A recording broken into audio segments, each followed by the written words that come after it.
Biafrans reject the global conspiracy against the Biafran people. At this moment, we use this media to demand the unconditional release of the Prime Minister of the United States of Biafra, Mazi Simon Ekpa Joko, who the Finland authority have held incommunicado for long now. They say they are investigating, and it's been months up till now. No charge has been brought against the Prime Minister of the United States of Biafra. We hereby demand the immediate release, the unconditional release of our Prime Minister, Mazi Simon Ekpa. The global conspiracy against the Biafrans is unacceptable. We will never, ever accept it. It doesn't matter how they try to paint it, the whole world is watching. And it is sad that the world is silent, watching the atrocities committed against the Biafran people. Mazi Simon Ekpa is only asking for the freedom of his own people. He's only defending his own people, trying to save the innocent lives that are being wasted away. Free Mazi Simon Ekpa now.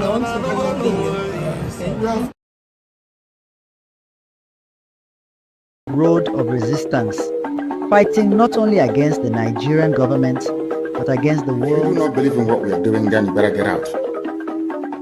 We're not going to stop.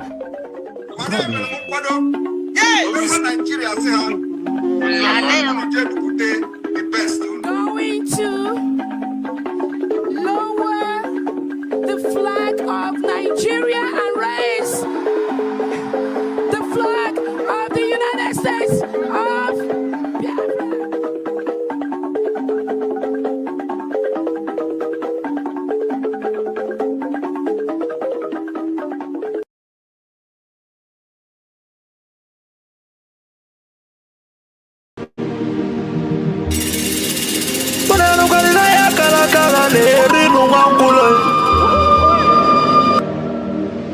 Na wana na bose vive na kiti enui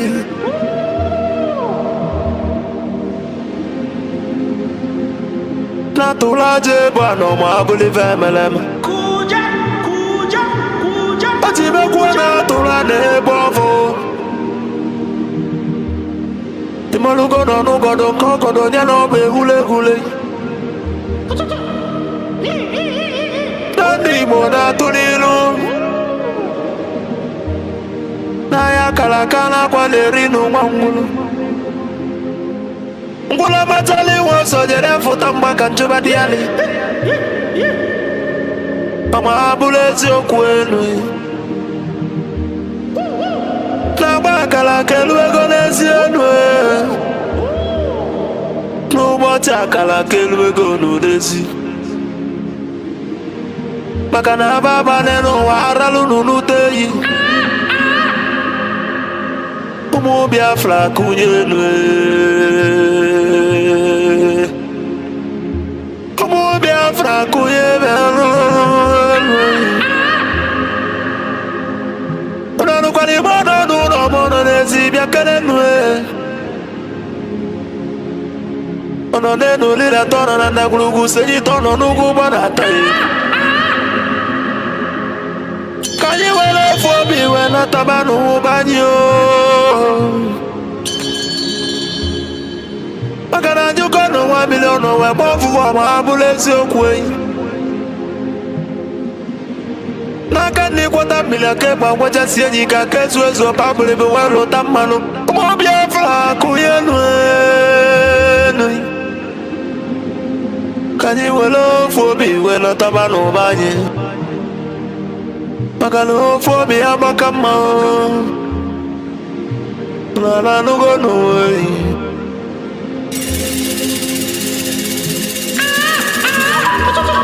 Biafra na bekele umulina Nkabo nkanye Mwadati na ijele wanyi bekeneli Akwage bulu kwekere na fandi otu Biafra is our hope And the Biafra is our religion Nkodi na wata chieza muno bibu onye iwere ya Wesi ya kene kene rugio Chukwu Ikemba one of Biafra land mmanwụ m Odogwunele kala ya dike Nwafọ ndị Igbo jiri dị ebube bịa n'ebe ichebele mmanwụ m Abụzikwa odogwu eji mara Igbo niile Odogwu eji mara Biafra bịa Kedumegwu Chukwu Papa gị si ekene logi Philip Effiong Abụzikwa nwoke kwuru okwu wee kwụsị okwu si na Biafra ekunye na ya bụ Biafra ya tụrụ ugo wenata na bụrụ na ya bụ Biafra ekuigo n'ọkụ ọgụli nwata n'aka na ele Papa gị si ekene logo onye ndu Maazị Nnamdi Kanu Amadike Biafra kede ebe ebe dike Amadike Biafra bịanụrụ For the simple reason that she has no jurisdiction to try me. None whatsoever. I came out of Papa gị bụ ofe onye tiri ndị iro mgbada nwụrụ ahụ n'isi accused from my case and cannot try my case. Amadike There are things that are happening in this country that a lot of you do not Amadike bụ know. mmanwụ ndị It is iro my duty to make that very, very clear to all of you. Emekene gị na Because the lies are too much. The lies are too much. I N'isi sent a ekene petition to ekene gị NJC Biafra COS DPMDrNgoziOrabueze bịa keneli o Abụzikwa oke nwaanyị gị ka mụ na-akpọ n'ama for personal gain. Ada Biafra n'ite ọtọ Her son and her husband are facing corruption charges. Ezi na-eme obi ụmụ ya bịa ngwa ngwa They o told them. Nwoke dị na nwaanyị bịa nụrụ That if they convict n'uwe me, this is what happens. Isi ike n'ụmụ Biafra kwụ gị n'azụ Nobody wants to do maka na akwụdola eze ochie n'ụwa ịmalụgo enu That's the problem. na gidigidi bụ ugwu eze ọma bụrụ eziokwu They sent her to my case. Akwa gị si ike kenelu gị ndị Biafra gọọmenti niile ndị nọ na exile cabinet bịa nụrụ unu mwe ọnụ wee kene unu jisinu ike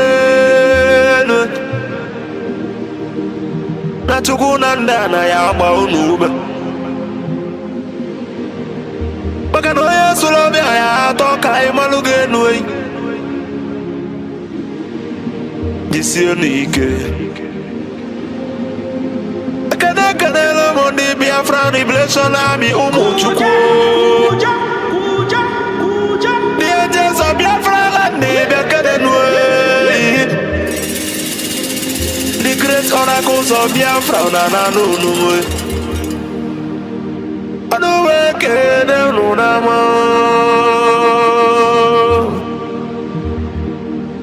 na nụnụ jisi ike n'ọrụ Chukwu ya gba unu ume ụmụ Chukwu ụmụ Chukwu enu asị ekene ya the Prime Minister H.E. Maazị Simon Webber abụzikwa agbata obi yo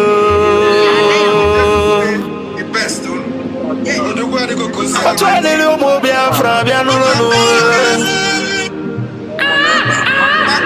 anụ nganga mpiote mbe wile nna me mmiri na-arị ugwu bịa o kudu akọ mmiri na-akwa n'onu mmụọ na-abụ abụ bịa keneli o ọdọgịrị dị m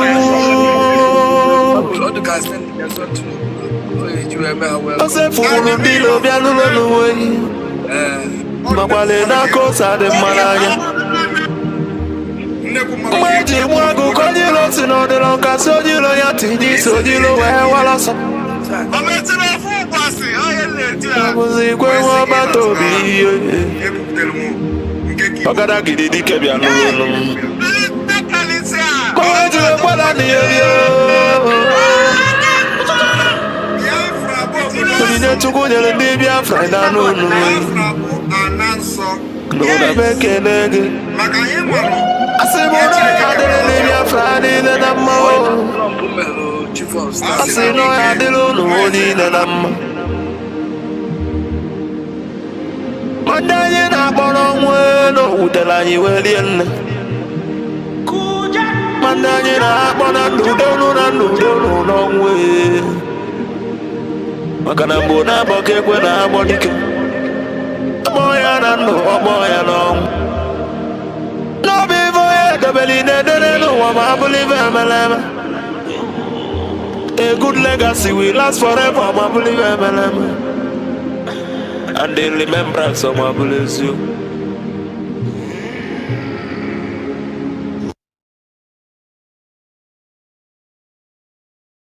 As I do welcome you, as always, I will ask you to welcome those around you.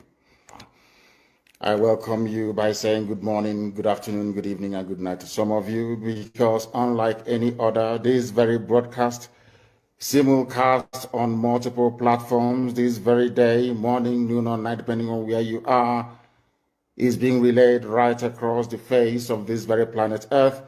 A lot of people are watching, a lot of people are listening, and many of you will be blessed as a result of it. And as I do welcome you, please endeavor, or should I say, try to welcome other people as well.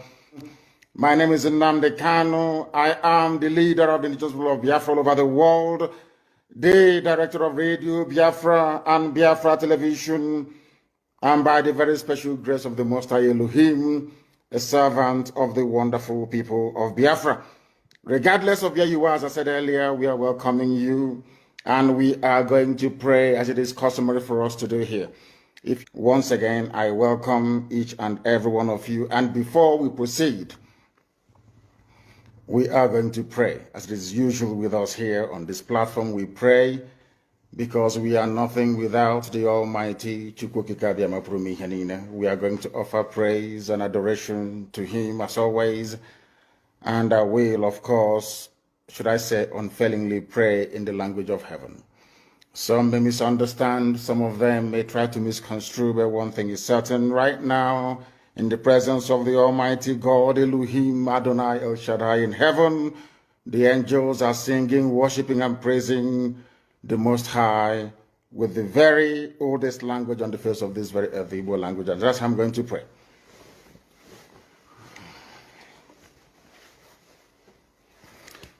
Ezi onye nwe anyị na Chineke nna nke pụrụ ime ihe niile, Chukwu okike abịa ma bụ onye anyị na-efe na-agọzi aha nsọ ya, onye ọbụla anyị ya na-achị, onye mmụọ na mmadụ na-erubere isi, onye ọbụla anyị ya bụ ọkaka ụbọchị ene ka anyị na-etuga eze ebube dị ngọzi, mmalite na ọgwụgwụ, ndị gboo wee tuo oge ebighị ebi, onye nwe m, ụmụ gị wee gbakọọ n'ụwa niile iwe nara ozi ọma nke gị onwe gị n'ezi ha site n'ọnụ mmadụ dị ndụ nna nke ebere dị ngọzi. Anyị wee na-asị na onweghị ihe ọbụla nke anyị onwe anyị bụ n'ihi na ọ bụ anụkpa ahụ sọsọ ka mmadụ dị ndụ bụ ofu ụbọchị anyị ga-anwụ, maka na okwu nsọ gị na-adịghị ma ruo mgbe ebighị ebi, n'ihi na okwu gị niile ga-abịarịrị na mmezu. Ọ bịa mere Biafra ga-eji wee bịa na mgbe nke anyị wee na-akpọkụ wee na-arịọ gị na-asị lekwa ude nke anyị na-asụ n'akwa nke anyị na-ebe ka o metụta gị n'obi.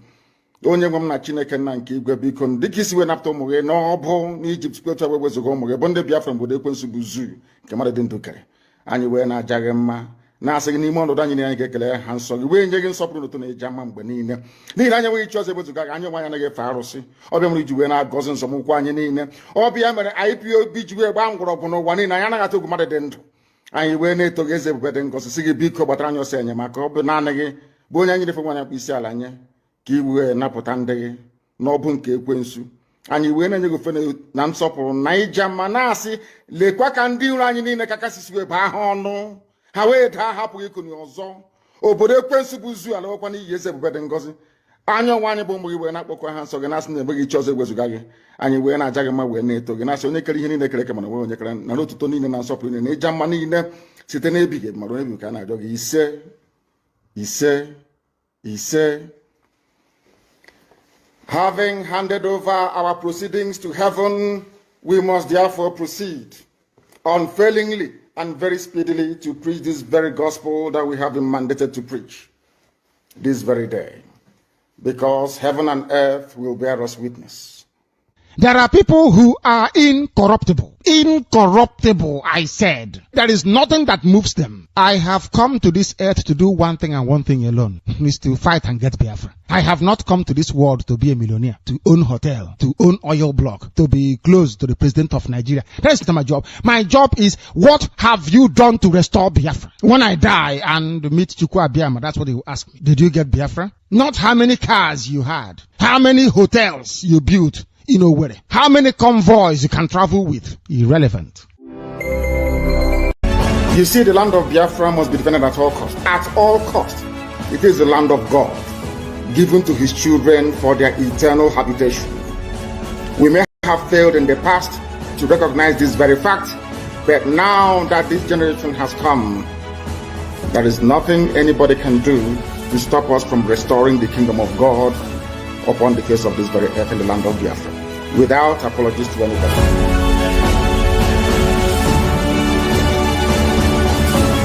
There is no money in the zoo. If you don't take your money, start to withdraw your money from the bank. Oh, I have been saying it. The country is collapsing economically. There is no money in the zoo. There is no money. We have been warning you. Take your money away from the banks in the zoo. The zoo is collapsing. But some of you won't listen now. Ojukwu negotiated restructuring. What happened? They came back and they said no. Ojukwu said, okay, so you want to continue to kill my people all over the place? No. Because of that, I'll declare Biafra. Today, they have brainwashed all of you with the perverse notion and thinking that somehow Ojukwu is responsible for causing a war, when opposite is the case. That Gowon was the aggressor, not Ojukwu. That's how Nigeria is. Always blaming the victim. And we lost over 5 million people during that very genocidal war. They killed over 5 million Biafrans. They wanted to wipe us away from the face of this very earth. But we survived it. And we are here today. Those they gave birth to, they have come. And this time with a wrath that you cannot even begin to imagine. You must understand this. The greatest task on this very earth is to get a black man to reason like a human being. The same way, it's just like trying to keep an Igbo man away from gossip. Hey, it's impossible now. Come on, for goodness sake. How can you keep an Igbo man away from gossip? Oh no, please give me a break. Anywhere there is gossip, you find them there. Gossip, the gossip is sweeter than honey from Igbo man. Gossip. Unverified rumors and gossip is like honey to them. That is how hard it is. Trying to remove the bottle from the mouth of a baby saboteur is as hard as trying to get a black man to reason properly. The path we are pursuing is a path of pressure, relentless pressure, to ensure that Biafra comes. How are we going to employ that pressure? There are only two ways to get your freedom in the history of the whole world. Freedom can be gotten only two ways. One is through the ballot box. In other words, people will contest and they will have Biafra Nationalist Party. Yes, as they have in Scotland. And then we vote for them. When they then go to the house or maybe go to Abuja, they will say, we are here under the mandate of Biafra Nationalist Party. Because of that, we want to go and conduct a referendum in order for us to be free. The other way, you fight. Either you go to the ballot box or you fight. Which option are we choosing? We have chosen to fight.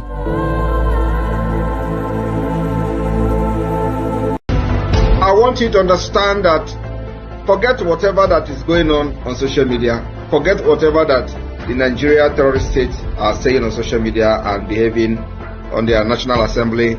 They know that the game is over. I am telling you the fact. The northern Nigeria know that the game is over. I know what is going on within them. The presidency of Nigeria know that the game is over. The Senate President Akpabio knows that the game is over. The only people that do not know, or maybe they are just skeptical, are the gullible one Nigerians who are believing in the Nigeria terrorist army that they have the capability to eliminate the Biafrans, don't knowing that I actually lost the war already before even the war started.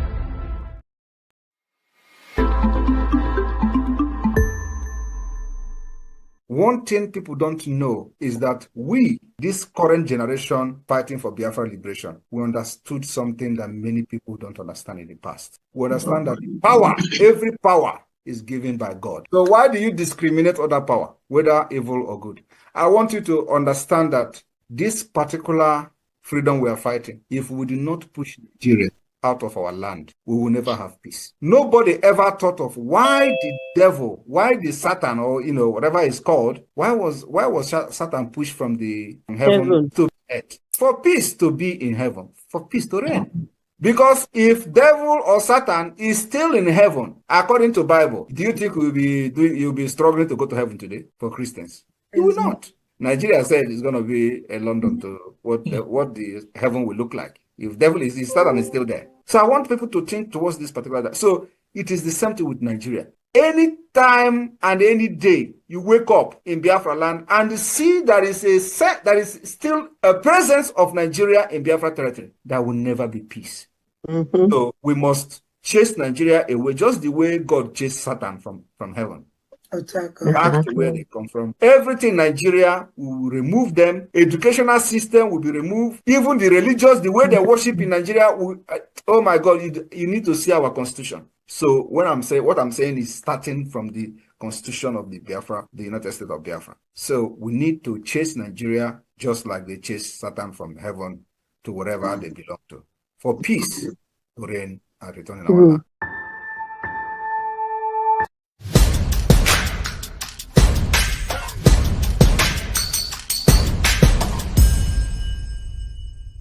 The foundation for the liberation and independence of Biafra has been laid by this government, and it is very, very strong. We build this particular foundation of the liberation on solid rock. Are you not seeing it? We are not shaking.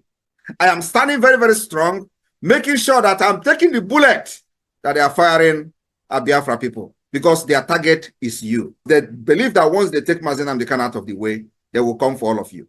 That is exactly what is happening in other parts of Nigeria, because nobody is there to stand on the way for them. And they are annihilating people, killing them, sending them to IDP camp. I told them, you see this face, okay, deceive very well. To deceive you. The momentum of the Biafra liberation today have necessitated all the discussion you see. Everybody is talking. Release Mazi Nnamdi Kanu. Why are they keeping him?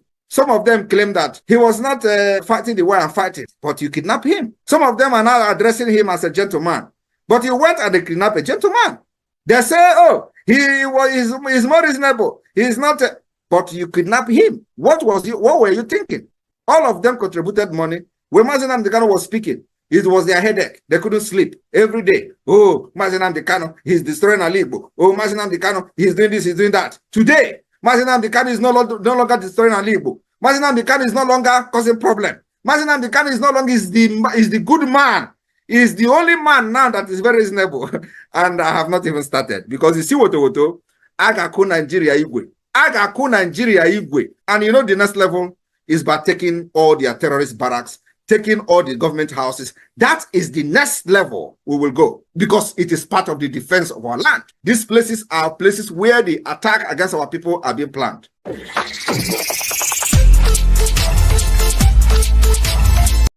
Most of you who claim you own businesses everywhere in Nigeria, for that reason, you want everybody to die.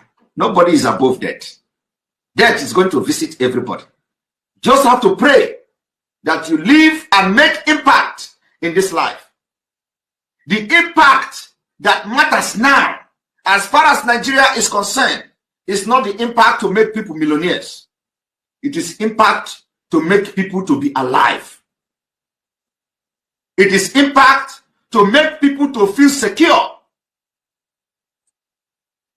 It is impact to make people feel they are free. That is the biggest impact you can make.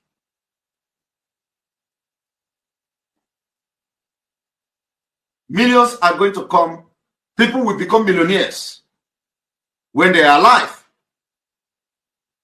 Of what use is it? You make somebody millionaire today and tomorrow he died by gunshot from Fulani.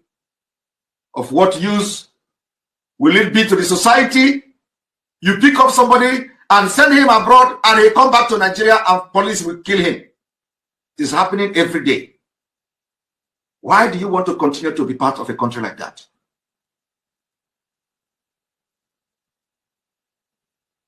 Why? Only one under his leadership, His Excellency Simon Ekpa. Anybody that is confusing anyone or telling you there is another, no, there is nothing. There's just one, recognized by His Excellency Simon Ekpa. And we can pray. Once he has that communication, Biafrans, we understand that Obato Obie does not take no crap from nobody. No matter who you are, you must respect that authority. That authority is the only thing that can protect all of us. But we thank God, somebody said this is a transition period. If these things does not happen, Biafrans will not know who is following our prime minister, who wants him to fail, who wants him to be out. So this moment is ordained to happen so that Biafrans will know who is who.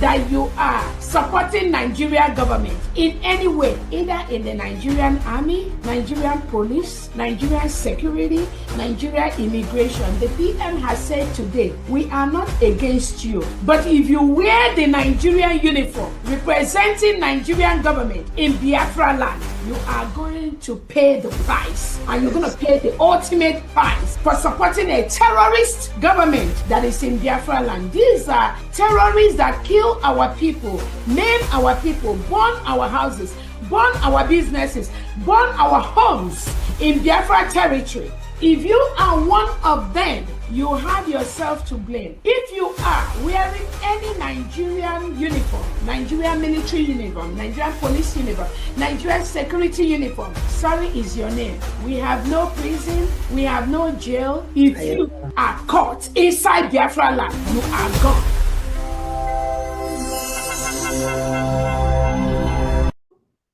I want us to know, Biafrans, that there are people that are being used to scuttle the independent state of Biafra. You all remember during Uwazulike's time, they come in different format. During Nnamdi Kanu's time, they came in different format. During Simon Ekpa's time, they are here now in a different format. Biafrans, use your tongue and count your teeth.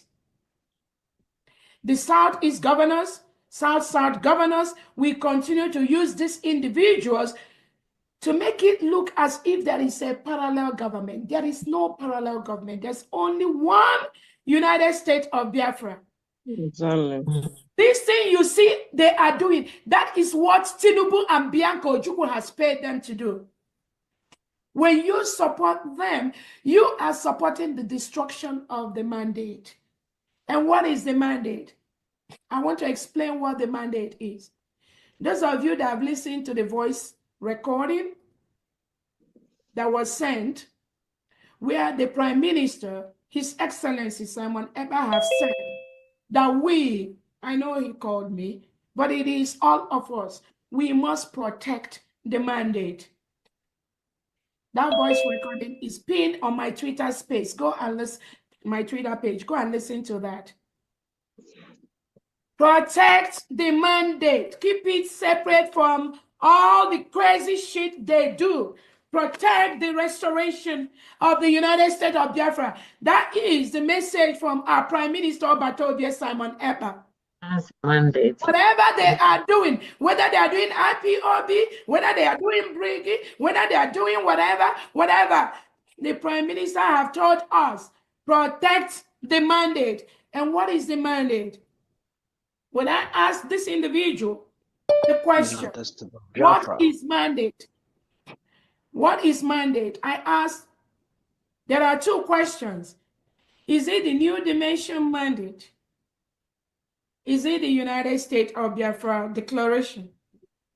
United States of This Biafra individual Declaration. told me both. Both. Go and listen to that voicemail. She said both. That was a message from our Prime Minister. Both. What does both mean? Both means the New Dimension mandate and the United States of Biafra. The Prime Minister have told us to specifically protect that mandate. No. Welcome, welcome, welcome. Thank you for joining me on today's program. I welcome you and I thank you for being part of this program wherever you are connecting from. I say, may Chukwu Okike Abiama continue to guide, protect, and secure all of us. Wherever you are watching this program from, I welcome you and I welcome you once again. If you're watching me from TikTok, I welcome you. Thank you for joining. Like and share and click like as you join us on TikTok. Please tap on the screen and share the program so that others can join us. If you're watching from Facebook, I urge you to share also. Try as much as possible to like the program and share. And those who are with me here on YouTube in David Harbour channel, I welcome every one of you and I thank you for being part of the program. Please like and share as usual. Every one of you already know that the social media network is not our friend. They do not promote our program. It is you that is following, you that is watching. You are the one that will promote it. How are you going to promote the program? By sharing it, by liking the program. When you share and like, you encourage others to join us, and you also trigger the algorithm to let others know that we are live. Thank you so much for joining. I welcome every one of you. Those who are watching this program now, and those who are going to watch in the future, and those who are joining us for the very first time, I want you to know that this platform where you are watching this program is a platform that is under the United States of Biafra. The United States of Biafra under the command of our Prime Minister, Mazi Simon Ekpa, and on the supreme command of Mazi Nnamdi Kanu. Today, under the leadership of the Deputy Prime Minister, the COS, Dr. NgoziOrabueze. That is where we stand. In this very platform, we do not come here to instigate violence. We do not come here to preach hate. We don't come here to attack people or individuals. We do not come here for any propaganda or blackmail. We do not come here to attack any race or religion. What we do in this platform is to present Biafra to the whole world as the only remedy to the trouble in the zoological republic called Nigeria today. What we do in this platform is to speak on freedom, freedom to everyone, freedom to humanity. What we do in this platform is to bring the situation of the Biafran people before the whole world, to expose the atrocities of Nigerian government before the whole world. The informations we are sharing here are informations that are in public, but the world have refused to pay attention. What we do in this platform is to speak about the collective conspiracy against, global conspiracy against the Biafran people. The human rights abuse against the Biafran people. That is what we expose in this platform. In this platform, we debunk all the lies they are telling against the Biafran people, all the lies against our Supreme Leader Mazi Nnamdi Kanu, the lies they tell against our Prime Minister Mazi Simon Ekpa, and the lies they tell against our Deputy Prime Minister Dr. NgoziOrabueze. In this platform, we trash those lies and we present the truth to the world. For those who cares to listen, to get the real information, the truth, and nothing but the truth. For a very long time, we have allowed the enemies to tell our story. For a very long time, we have allowed the enemies to hijack the media. They tell our own story, and they tell it to their own favor. They blackmail us, they smear us in different kinds of ways. The contraption Nigeria from origin, right from amalgamation, they have continued to preach a smear campaign against the Biafran people.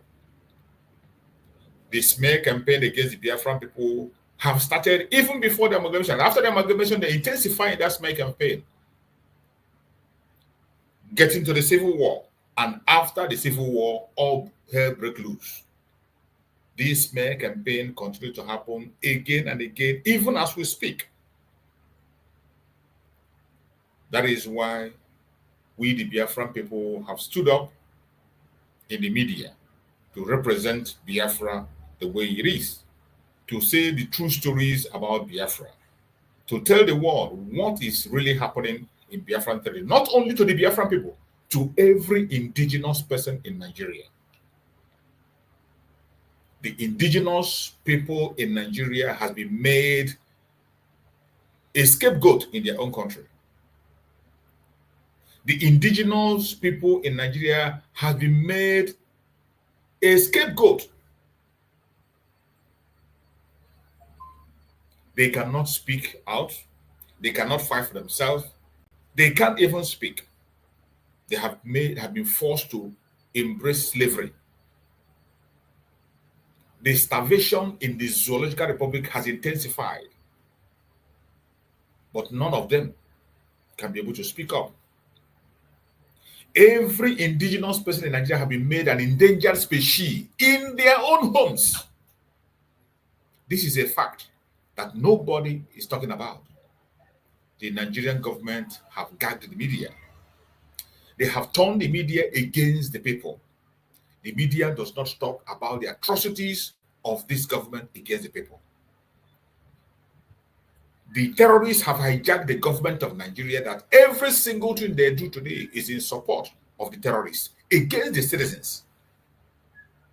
Let me tell you, some of you that hear us talk online think it is just about Biafra. It is not only the Biafrans that are facing this calamity, but it's only the Biafrans that have the boldness to speak up. Other areas have accepted their fate. Other areas have accepted this atrocity as normal because they are helpless. They don't have a voice. But we thank Chukwu Okike that by his grace, he gave us leaders that has given us a voice. He gave us leaders who cannot be silent in the face of atrocities and evil against their own people. Leaders that cannot withstand the abuse of the rights of their own people. Our eternal leader, Dim Odemegwu, took up this fight from 1967 up until 1970. And yet, the atrocity against our people continues after that. General Effiong warned the Nigerian government and said that if you do not treat their children well, that their children are going to fight back. When they deceived our parents and they told them that there is no victor, no vanquish, and they promised them the 3R: reintegration, reconstruction, and rehabilitation after the genocidal war against the Biafrans. In that genocidal war, which every one of us know that the British participated, the Russians participated, France participated, United States to an extent participated through their silence. All the war powers were in this, including Russia, actively participated in that atrocity against the Biafran people. Up to this moment, nobody has been held accountable. Up to this minute as we speak, people that participated actively in that genocide are still alive. Some of them are still alive, and they are being celebrated across the world. In Nigeria, monuments are built in their name after committing genocide. In 21st century, those individuals are celebrated. The human rights abuse against the Biafrans have intensified. But from every look of things, we have come to see and believe that there is a collective global conspiracy against the Biafran people. That crime against humanity in Biafra land does not amount to crime against humanity. Abuse of human rights of the Biafran people does not amount to abuse of human rights. Committing murder against the Biafran people does not amount to commit murder. Everything that the world writes against, everything that the international law stands against, when it comes to Biafran people, the international law accepts it. The international communities accept it, even though they put it at law. That is why today, Mazen Nnamdi Kanu was kidnapped from Kenya. His right abused, tortured for 8 days, extraordinary rendition to Nigeria, and yet Nigerian government have the boldness to bring him to their court. Even when he has won his case, they continue to hold him incommunicado. They continue to hold him in solitary confinement for almost 5 years and counting. 5 years and counting. The world could not give sanction to Nigeria. At a point in time, the United Nations weighed in. The arbitrary committee came in and told Nigeria, gave Nigeria 6 months to release Mazen Nnamdi Kanu unconditionally. That's 6 months elapsed. Today, Mazen Nnamdi Kanu is still in detention. 5 years and counting. And every of these international communities that came together to put these laws together, they are busy cementing and building their bilateral relationship with a terrorist country like Nigeria. How do you explain that? The people that came together and wrote these laws upon which we are standing and demanding our self-determination. The people that came together and wrote these laws against human rights abuse. International laws we are put in place. Laws we have put for people to defend themselves. Those people that put together these laws, before their own very eyes, people are being abused. People's lives are being destroyed. Genocide is being committed, even in the 21st century. Yet, they close their ears towards it. That is why I say that United Nations is a joke. There is nothing united in United Nations. It is just for those people who are top there for themselves. In everywhere there has been crisis in Africa, they always come late. They will always come when millions of people have lost their life. Look at Sudan. Before they came into Sudan, millions are gone. So many other places in Africa, millions are gone. Look at what is happening in Amazonia. Amazonia is bleeding on daily basis, bleeding. Millions are dying, yet they can't utter a word. Look at Congo. What is happening in Congo? Instead, they go there, they increase the problem, and they create more problem. And yet, they will come and tell us about the United Nations. What is united about the nation? What is united about the nations of the world? Is there anything united in the nation? Nothing. Nothing. Because every of their laws is based on double standard. The way the Asians are treated are different from the way the Europeans are treated. Different from the way Africans are treated. There is nothing united about it. It's a double standard. Those who call themselves the major five, the key world powers, except wherever stands with that, except their interest is not protected, that is when you see them in action. Once their interest is affected, you see them in action. They will go extra mile to protect their own interests. But when you talk about the indigenous people, protecting the indigenous people in their own country, they will not utter a word. They will wait for millions to die. That was why when Mazen Nnamdi Kanu went to the United Nations, one of the heavyweight United Nations have that audacity to tell Mazen Nnamdi Kanu, why did you stop?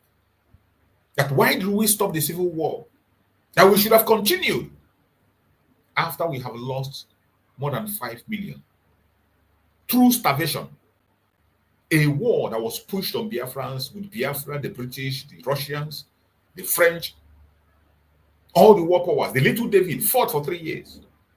They imposed sanctions. They imposed blockade. There was no food coming in. People were literally dying of hunger. Millions of children died. And when Mazen Nnamdi Kanu was making this case, they asked him, why did you stop? You can imagine. They want us to be exterminated completely before they will now come in. But well, anyway, we have listened to their advice. And this time, we are not stopping. It doesn't matter what it takes. If it's hard to live until what the last man standing, we are going to fight to make sure that our nation is restored. Wherever you are watching this program from, I welcome you. Remember, our program is always an interactive section. It is a program where you have the right to join me on stage and make your contribution. If you're watching from Facebook, you cannot be able to join me on Facebook Live. You can only write your question. Once I see your question, I will respond to your question. If you're watching from TikTok, the same thing. You cannot join me live on TikTok. You can only join me on David Herbert's channel on YouTube. But when I see your questions, either on TikTok or on Facebook, I will respond to your questions. The only thing that qualifies you to join me on stage here on this program is for you to be a human being. Have conscience in yourself. That's the only thing that qualifies you to be here. It doesn't matter your tribe, your language, your orientation, your location, your religion. It doesn't really matter. Whoever you are, you have a question to ask. There is something you have heard about us that you're not convinced about. You want to know. Come and ask us. Or if you have a superior argument, feel free to come on with it. All you need to do is to come to the David Herbert channel on YouTube, click the link. You will come in and you ask your questions, make your contributions. The only thing we ask is that when you are coming in, make sure you appear in a decent manner, because we are decent people. We cannot admit you on the program either putting on just your singlet or naked. No, we will not. You must appear in a decent manner so that we can be able to attend to you. Secondly, when you are speaking on our platform, try as much as possible to speak in a very civil manner. Speak in a civil manner. As long as you are civil in your discussion, it doesn't matter how angry you are. It doesn't matter how ugly the topic sounds. It doesn't matter how dissatisfied you are. Just present your case in a civil manner and we will respond to you accordingly. I welcome everyone once again. I appreciate you and I thank you all for joining. Today we have chosen a topic to discuss which says, say no to smear campaign against Biafrans. This is not 1967, but 2025. Biafrans, never again. This is what we are going to discuss today. Say no to smear campaign against Biafrans. Say no to smear campaign against Biafrans. This is not 1967, but 2025. Biafrans, never again. USB. My fellow Biafrans and people of the world that are watching, today we are talking about the smear campaign against the Biafran people. This smear campaign have started even before the amalgamation. The envy and the jealousy have started before then. The smear campaign intensified precisely after the Civil War. That smear campaign intensified after the Civil War.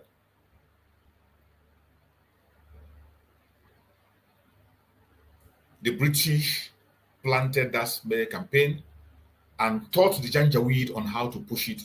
The Janjaweed and other tribes in Nigeria bought into it, and they have continued to use that smear campaign against the Biafrans up to this moment. But at this point in time where the Biafrans are, we are not deterred by the smear campaign, and they can never, ever move us an inch. It does not matter the lies they tell against us. It does not matter the propaganda they push against us. We have gone past that. Those of them who think that the smear campaign against the Biafrans is going to work, it cannot hold water anymore. The Zoological Republic have used this smear campaign for a very long time, using their media. They push this false information using their media. And unfortunately, it is our Yoruba brothers who are in charge, our Yoruba neighbors who are in charge of the media, allow themselves to be used to push this smear campaign against us.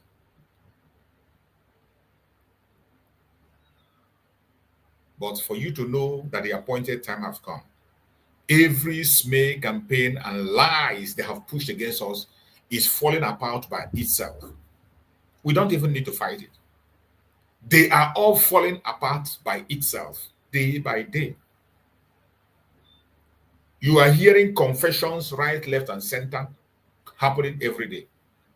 And it will continue to happen. The only reason you are seeing this campaign dying by itself, exposing itself, is because the appointed time has come. It is not because of our fault. How many of us are in the media? How many of us are in the media?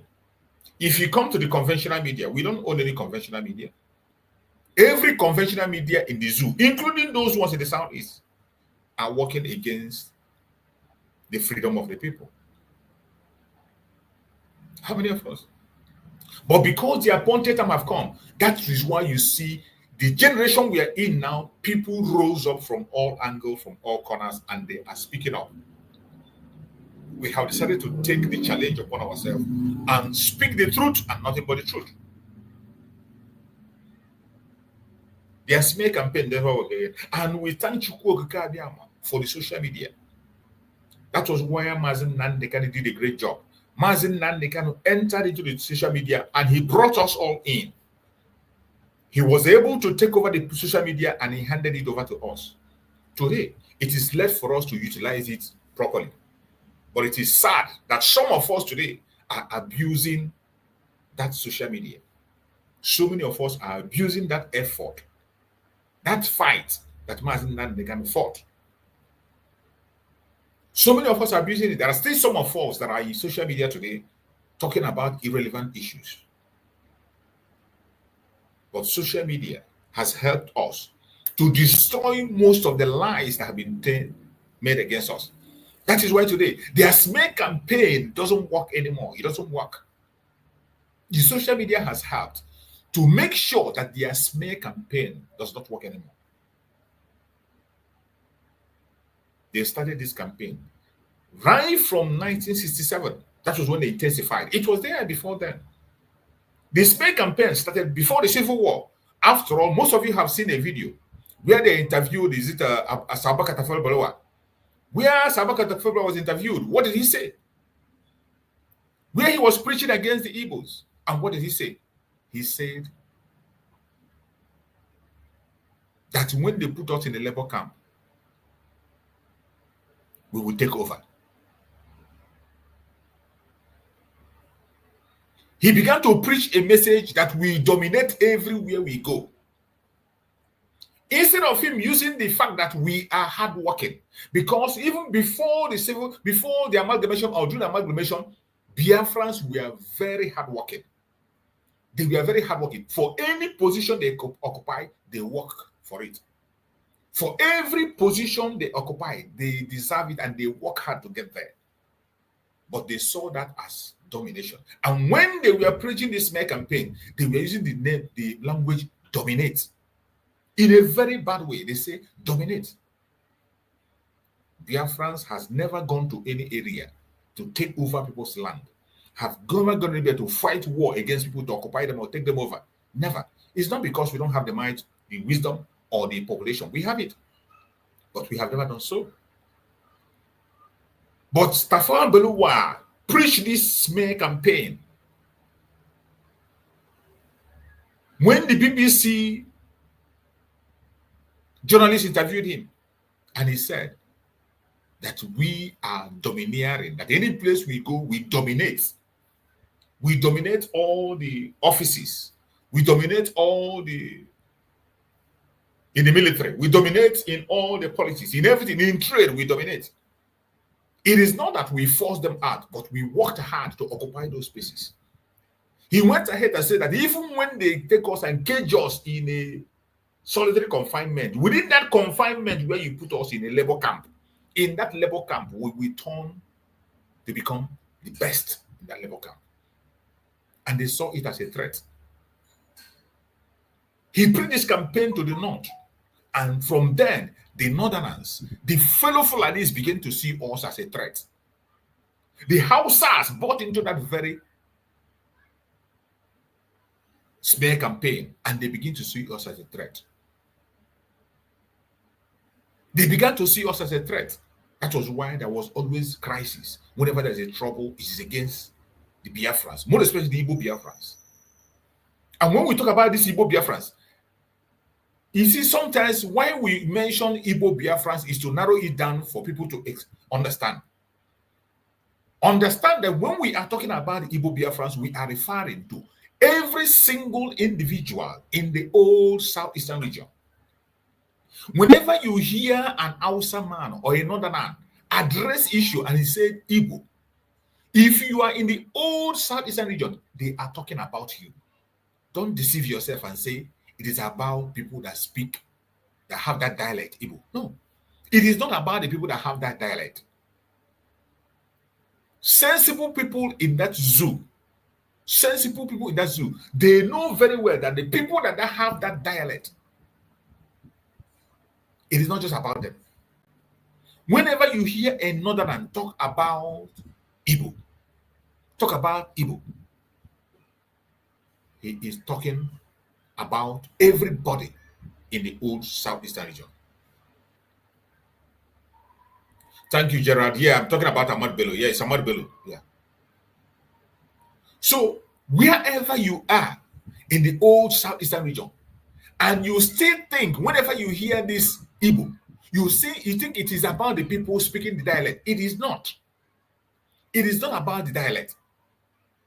From the origin, in the establishment of that contraption and that entity called the zoo, remember, there are 3 major languages in that very place. You have the Igbos, the Hausas, and the Yorubas. That very foundation that was laid is where everybody belongs. It's either you are Igbo, you are a Yoruba, or you are Hausa. That does not mean you don't have your dialect. That does not deny you from having your dialect. But when you come to the political geography of that very country, if you can understand it properly, whenever you hear Igbo, if you fall within the old southeastern region, the present south-south, southeast, lower Kogi, lower Benue, it is about you. I don't know why it is still difficult for some people to understand. When you look at what is happening today, in this incident that happened in a Delta State, when you look at what transpired in Delta State today, can you see the way the Northerners are responding? Do you see the way they're responding? And the first thing they did was to go to that smear campaign. Every one of us know where the thing happened. In Edo State. In Edo State. These are the people that will still come and tell you that Edo State is not Igbos. They will preach it. They will talk about it that Igbos have nothing to do with Edo State. The people that speak that dialect are not there. There are some of them who are in Edo State or part of Edo State, but not in that very place that this issue happened. Everybody knows where it happened. And the people that were involved, Uromi, to be precise. People know Uromi. Uromi doesn't belong to people that speak that dialect. But do you see how they are carrying their smear campaign? The Northerners were very quick. They were very quick to begin to attack the Igbos. And today in the North, the smear campaign they are doing in the North today is to fight against the Igbo Biafrans. That is exactly the campaign that is ongoing as we speak. That is the campaign that is going on as we speak. But it is so sad that some of us are still ignorant of what is happening. I don't know how to explain this. Is it out of ignorance or out of wickedness or selfishness or what? I can't just understand. That some people still fail to understand where they belong today. Mazen Nandekano preached the message of unity of old southeastern region. He explained it and explained it and explained it how we are all related. He went ahead to advise every one of us to go. There is Google for you to make inquiries. Google, who is the closest relation to every tribe you can find in the old Southeastern region, go and Google their relation. Their closest relative, go and Google who is their closest. Every tribe you can find in the old Southeastern region. That will help you to solve this mystery. So when we are talking about Igbos, do not cage your mind within the people that speak the dialect alone. It is not about the people that speak the dialect alone. More especially when it comes to the issue of Nigeria, the zoological republic of Nigeria. When it comes to the issue of Nigeria, when you hear them speak about the Igbos, either in their Senate, either in whatever discussion they are doing, more especially the Northerners, they are talking about every single soul in the old Southeastern region. When you hear a threat and they mention Igbo, and you remember where you are, you think it's not about you. I am sorry for you. Before you know it, your head is going to be off.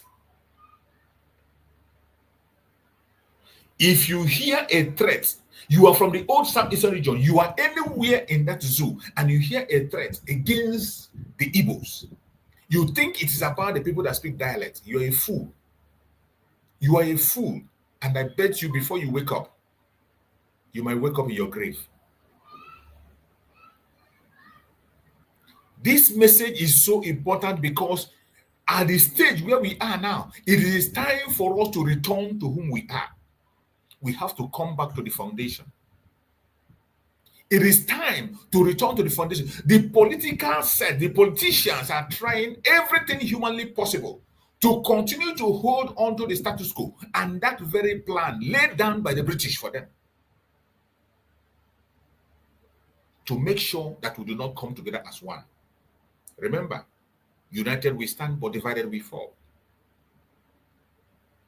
They know the might we have when we stand as a family, speak and confront our enemy. They know that they can't stand us.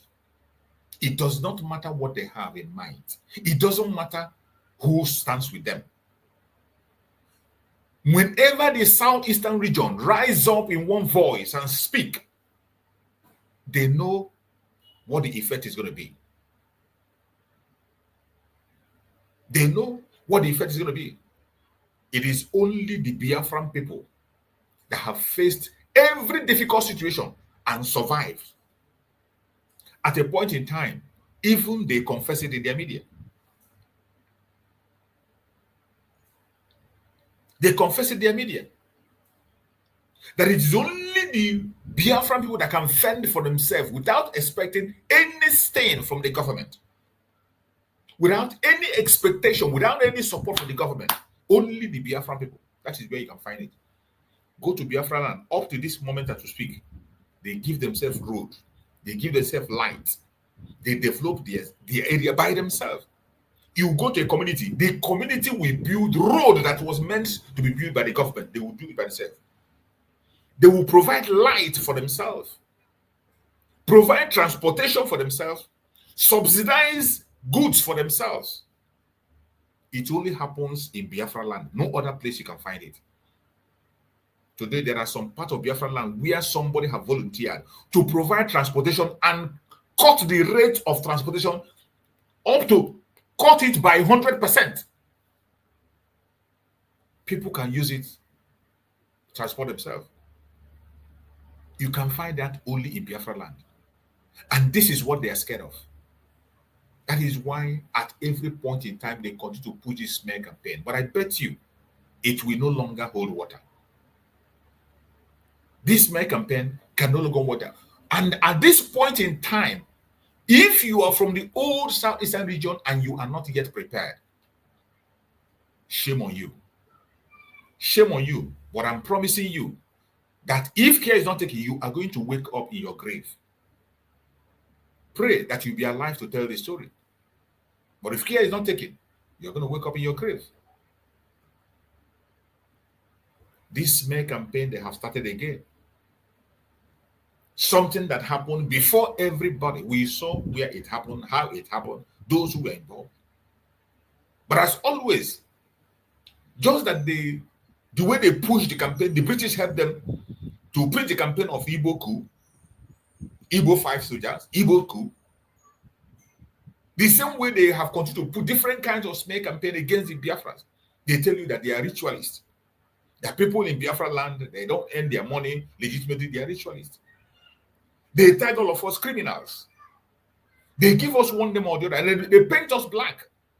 Even people you have never done any business with come and begin to tag you with what I do not know. No matter how you try to please people from other regions, they see you as a threat. Due to the smear campaign that have been sponsored by the British through Nigerian government, and they have continued on daily basis. We are at the end of the road. And at this point in time, it has called for everybody to think back home. Let us give respect to ourselves in the old Southeastern region. Stand together shoulder to shoulder and end this once and for all. Just like my Deputy Prime Minister always said, Dr. NgoziOrabueze, she said that this is the final push. In this final push, every hand must be on deck. As long as you're from the old Southeastern region, everybody must fall back and know his or her place. It is time. Forget about what the politicians are saying. This is not about politics. We are talking about reality. This is not about political correctness. You can go continue with your political correctness, but those who are sincere and they want to make things right, those are the people we are talking about. And today, I am going to play a video. I want us to pay attention and listen to this very video. Listen very carefully to this very video. And after the speech on this very video, we will now speak. This video I'm about to play is made in that zoo by the Igbos in the coastal region. You are going to hear from the man he will speak. And after he has spoken, then we will come back and digest whatever he has said.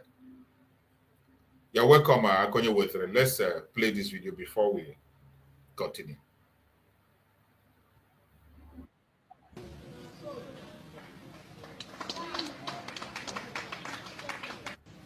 Ikwere people are Igbos.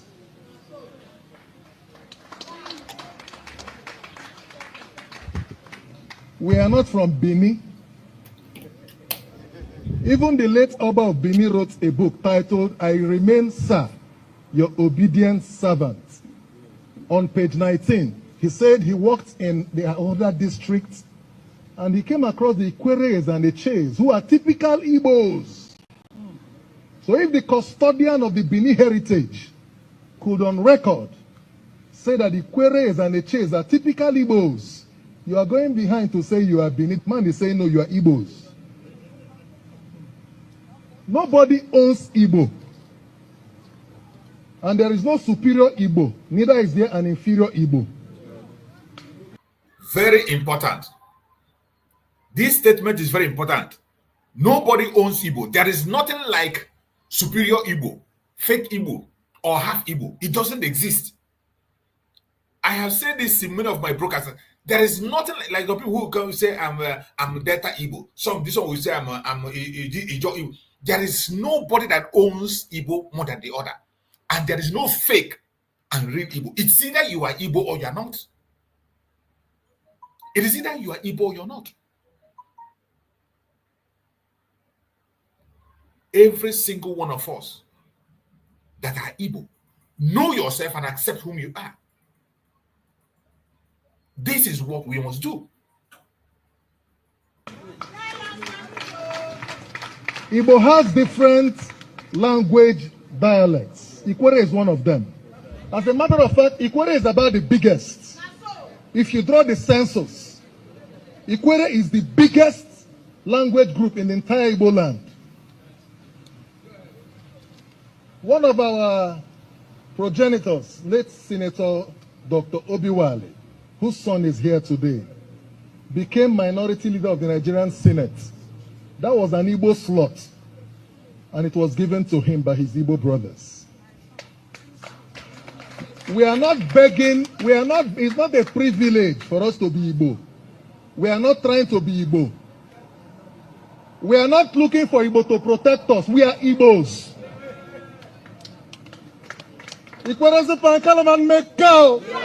You can choose to say whatever you want to say. You can hold any opinion about Livingstone, but I dare you. I dare you. Whoever it is, I dare you. So you cannot, because of a post-war script and narrative, come here to undermine our identity. It is a colonial script to divide us, so we become diminished in the face of our neighbors. Our neighbors know our capacity. They know our courage. They know we are a global institution. That Igbos all over the world, Igbos all over the world. We are more than 80 million. I was talking to Chief Mike Okiro earlier on, and he was talking to me about a man called Njoku, who is from Kenya. And he mentioned to me a particular Theophilus Okiro, who was one-time minister in the government of Kenya. Am I correct, sir? People have said, he's an Imo State man, and I asked, when he joined the police, did he join because he wanted to be IG and took reverse slots? At the time he was IG, we prided in this state that our son is the Inspector General of Police. And you're coming to say he's 75 and going. Today is this year is the 76th year on earth. What else? He has seen it all. We are not looking for endorsement. We are not looking for recommendation. We are not looking for acceptance. Africa survives on the strength of Ndibo. Africa survives on the strength of Ndibo. Every Ikwere man you see is an Igbo man. You can choose to deny it. Some of us have been denied several political privileges in this state on account of our stance. They have called us names. You can't trust them. Livingstone can't be trusted. You can't hold him. You can't control him. I'm not looking for anybody to control me or to trust me. Even Jesus Christ was not looking for reputation. But the fact is, I tell you to your face, that's why I say, I dare you. So as we go home, remember that the more than 80 million Igbos around the world are looking up to this arrangement here today for leadership. We are in Cuba. I went through the slave trade manifest, and I realized that Calabar was the largest slave port in Africa. And the largest slaves that were exported from Africa to the rest of the world are Ndibo. And we make up majority of most of the black nations, both in Northern America and other African little states, including Fiji and Haiti and the rest of them, Brazil. And we have very prominent sons. Bishop T.D. Jakes has traced his DNA up to Imo State. Oprah Winfrey, Buju Banton, Rihanna, you can even Bob Marley. We are not trying to claim it. It's not something we are not looking for an identity post. We are saying what it is.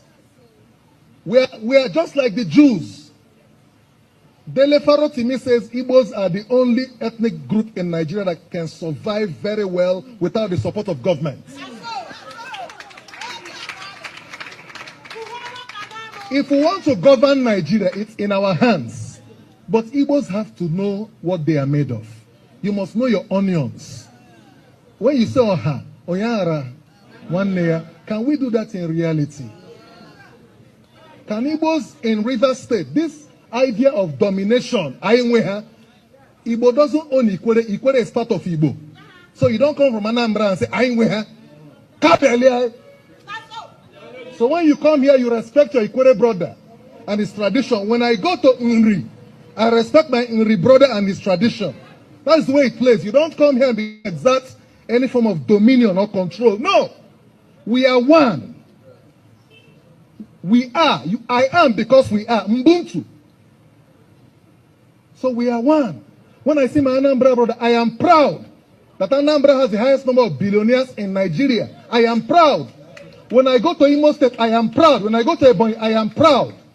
When you come to River State, respect your brothers from Ahoda, from Onelga, Oboebe Mandoni, from Ikwere, from Eche, from Omoma, from Oyibo, including those who have spilled into Eleme, Okrika, and Kalabari, including some parts of Bayelsa. And I told them that Ikwere has an extension in Opobo, even in Boni, that Ikwere, I was telling our brothers today, Urban Community Delta State, there is a kingdom called Eurei. There is a kingdom called Eurei in Delta State. They migrated from Elele. They have a first-class king. In fact, one of their sons is Dr. Samuel Ajogbe, the one-time director of projects of NDDC, ED project.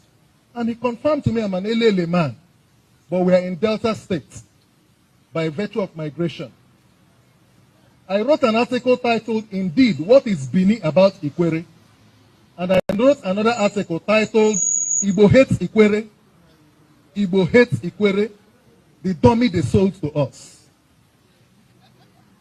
Captain Elechi Amadi was confronted by Chidi, Professor Chidi Oswago. Why do you hate Igbo? Say, no, I don't hate Igbo. I am Igbo, but what I wrote against was the attitude and the treatment from the Aron people. That was personal. We should not, because there is a project to de-Igbonize the riverine Igbo and make the hinterland Igbo see us as enemies. And so when we come here, we want to subdue them. You cannot. We'll keep rising. Although some of us here who are holding on to our heritage may not be much, but we need the support of each other to steer this ship. And if our hinterland Igbo brothers do not show us the reciprocal love and brotherhood, the other Ikweres who are willing to hold on to this heritage will hold back because they feel you're not giving them the sufficient protection. There are some Igbo leaders in the past who drove this idea of hate and domination. And today we are finding it difficult to believe in each other. So there's a trust deficit. So it has to be a deliberate and a conscious commitment to bring about the Igbo structure so robust, so that, because Satan does not fight one who has no great destiny. The war against Ndi Igbo is because of the destiny of the Igbos. Our greatness is under attack. We are under existential threat because of the destiny we carry. So you must not see them as Ndi Ikwere and Ndi Soma. Ndi Igbo. When somebody comes and says, speak Igbo language, the other time in our meeting at a People's Club, they said, speak Igbo. I started speaking Ikwere. Yes, Ikwere is Igbo. And he got offended. He said, no, speak Igbo. I said, no. This is my own Igbo version. You can't impose another one on me.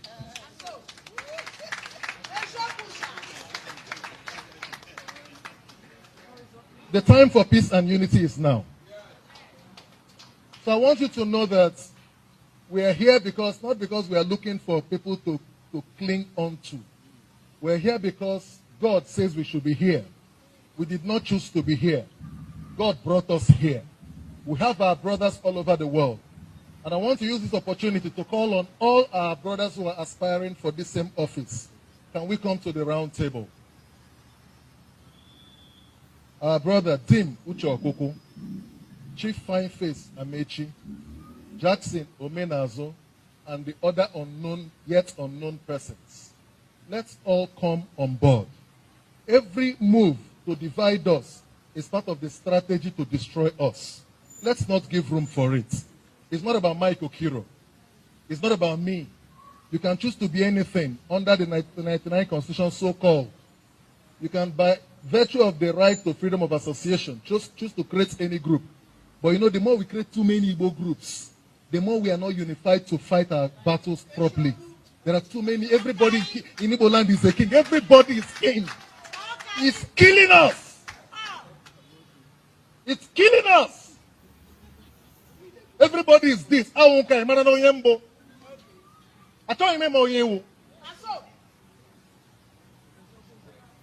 Please, I will rest my case here. Thank you for listening. You have all had it. You know, in this very speech was made during the Ohanese and whatever. Forget about where it was made and the Ohanese whatever.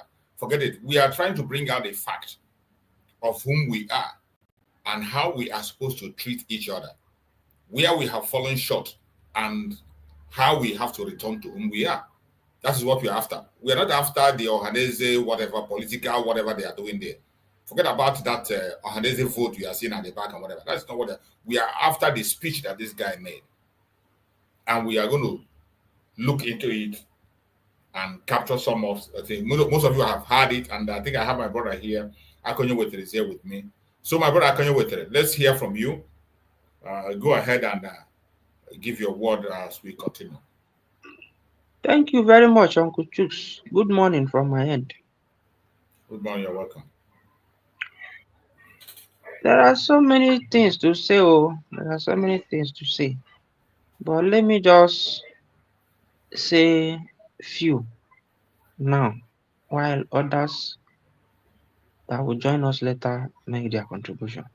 You know, I've always said that the trauma that we inherited from that 1967 to 70 civil war that we lost,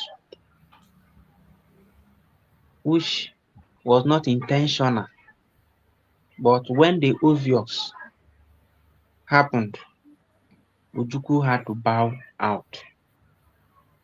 It left us in limbo. There's one thing that Livingstone said. He said because of the story of the Civil War that is sold to them. When you listen to all this exposition, it will dawn on you to know that this war was a premeditated and well-written script that they used Gowon to be the actor, and immediately they had the script, two script. If we go into war with them, if we did not succeed in exterminating them, then they will surrender. When they surrender, we will partition them. We will divide them, cut them. When we cut them, we now bring our second plan, and that they succeeded in all. And while they succeeded, they left us with this damage that we are trying to clean up since 1999. That the struggle started again, picked up again. How do they succeed? The war that Igbos had, because just as our brother is saying, the war that Igbo nation had with so-called Nigeria was the Third World War. It was a war against the entirety of West, being headed by Britain, because they know us. When they were making their voyage, looking for land to conquer, our people engaged them for 30 years, from 1980 something till 1912. Because the war ended, it wasn't long. The amalgamation of Northern and Southern Protectorate took place. So they could make war. At least within that period, they discovered that these people, they are too much. And while a Kumeku war was ongoing, they sent their missionaries to come and decimate our people and introduce this current identity crisis that we are fighting. If somebody like me says that Christianity is our problem, a Christian brother will come that Christianity is not our problem, that this one, they left us with that one. That one became a chronic disease to us, a chronic disease. I'm not going that side. Now, after the war, they took away history. Not that people are not reading history, but had it been that history was much available in our educational curriculum, it will be versatile for everybody. It will be easy for, it won't be a something of choice. Even as it is a something of choice, it is up until when you get to university. But if to say history was much available, even though you do not have interest in history, you will get to know the basic of where the place you are coming from. They took it away. After taking it away, they now introduce that marginalization. The marginalization came when they've taken all our money and balanced my fathers with 20 pounds. Now, hunger was the weapon that you people used to win the war against the Biafra. Meaning that there is much hunger in the land already. Now, after the war, that people supposed to let them have their money so that they can make purchase.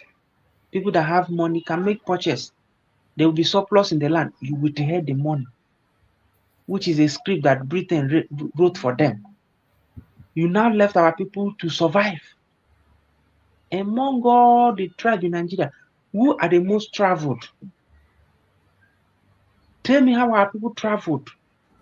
Our people, immediately after the war, the opportunity to go to Europe, that was much easier. Our people struggled to travel. Many people, when they got there, our schools were destroyed. They found themselves into drug peddling, doing rubbish work. They succeeded in that. All the federal institution that would drive our economy, they all relocated them to Abuja, to Lagos, to Port Harcourt. They succeeded in stripping all our people naked. And for the cost of us to survive, we start dabbling into many evil things that is still much with us today, that made them to write that script that they preach to our brothers in the riverine side. So the major problem that we are having in our land is identity crisis, and it has domiciled with our people, which is the thing that Nnamdi debunked, because his messages resonated with every indigenous person in Nigeria. Put Igbo by the side, his message resonated with all the Jukun people, the Bachamas, all the North, the West. He resonated with them. When Simon was preaching also, I have said it that in some of his programs that I'll be following up, people from West will call and say, we love what you are doing, your messages, his preaching. That means that what our PM was doing resonate with them. But our people, I won't blame them. At the time, I don't like blaming them. But I will be saying that this is what we need to be doing to resuscitate the minds of our people, put them on the map. This is what this Biafra we are talking of means. Now, let me come down to the Igbo people that are at the forefront of this Biafra quest. When you go to the other camp, Ogenkele group, within their brothers, they are calling them Sabo, mapping some that will not come back, some that they will pack. And within the entirety of the Old Eastern region, we are being faced with identity crisis. Some groups are being told that this is not your brother. Now, inside us that have even accepted that we are Igbos, some group are still pointing finger that these ones that are from Fulani, this one are from Hausa, this one cannot do it. But when the Hausa that you are attributing us to want to look, when they are looking at us, they see us as what? One people. They see us as Igbo. Nnamdi told us, Simon did it. Now there's no the fact is not even far-fetched. What that happened at Urumi supposed to be a pointer, an indicator for everyone to know that the people we are trying to side with, to denigrate others, that the way they see us as what? As Igbos. When we are now being endued with this knowledge, you will then know that unity is what will get us out of the contraption. So that's why I always say that the war, it dealt with us. And look at how long, how the many years that this destruction has stretched. For us to debunk it, it has to be something that everybody will take upon himself. As you are preaching, you have your followers. Let me say, as Van is preaching, he has his own followers. That is life. Freedom of what? Choice. You can choose. People choose with. If Van will dedicate his time to be doing exposition, telling our people the reason we need to be one, how all this error started. Do you know that what happened during the time Nnamdi was preaching would have been what everybody will know? Because when you come across messages like this, you now flip it to what is happening in Nigeria. You will now have. But now something is happening in Nigeria. When those ones look helpless, they turn back. They now see you that they're supposed to call their bigger brother, messing up yourself. They will say, no, I will not run from one masquerade on the village square and now enter inside the house where they are hitting the masquerades. That's what is happening. So it is not our fault. It has happened. How are we going to correct the errors? By doing this. These are brother telling people, telling the query. And these are the things that the system called Nigeria, that I do say that Fulani is not our problem. It's the system called Nigeria that is our problem. And those systems, they are playing ahead of us. They pick Wike when they called them up to Abuja. Just as our leader said yesterday, they told him, when you go to Obibo, kill people and prove to us that you are with us.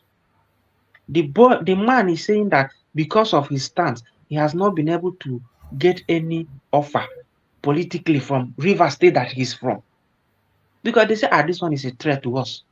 It's like this one is beginning to know the truth. When Nnamdi said that it is only the truth that will destroy Nigeria, we think it is about exposing Obasanjo. So exposing Obasanjo is not the truth. This is the main truth.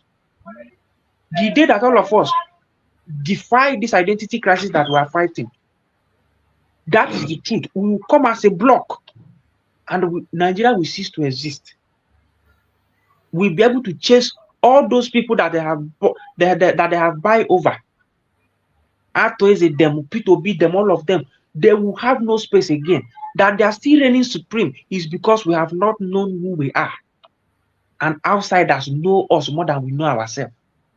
Something happened at Urumi. They have flipped it in several ways. They started by the Igbos killed our people. The Igbos living at Urumi. Even one foolish woman from Benin came out online to say that the Esan people and the Urumi people, that they are not original Benin, that they are from Igbos, that Benin people cannot do jungle justice. Is it not foolishness? But I thank God, one thing that gives me joy, that makes me to be happy, for the fact that all the things that Nnamdi said is playing one after the other serially. I am very much happy. And that is why I do say the thing we need to do is to resort into building strong institution guarding this USB with all that we have. Because when the zoo will scatter tomorrow, we will have where to fall back immediately. Because some that are calling for war, destruction, woto. But within you, you are power monger. There's no place to fall on if the destruction comes.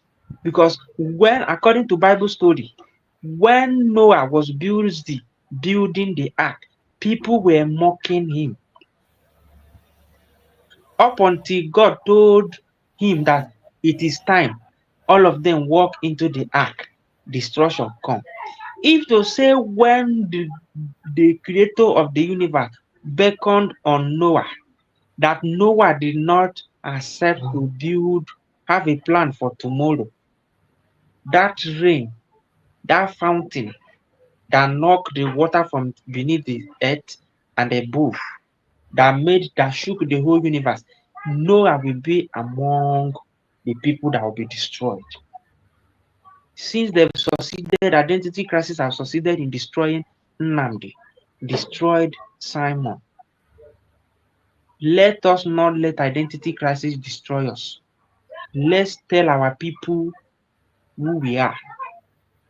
Let's tell our people what the Biafra we are fighting for, what it means.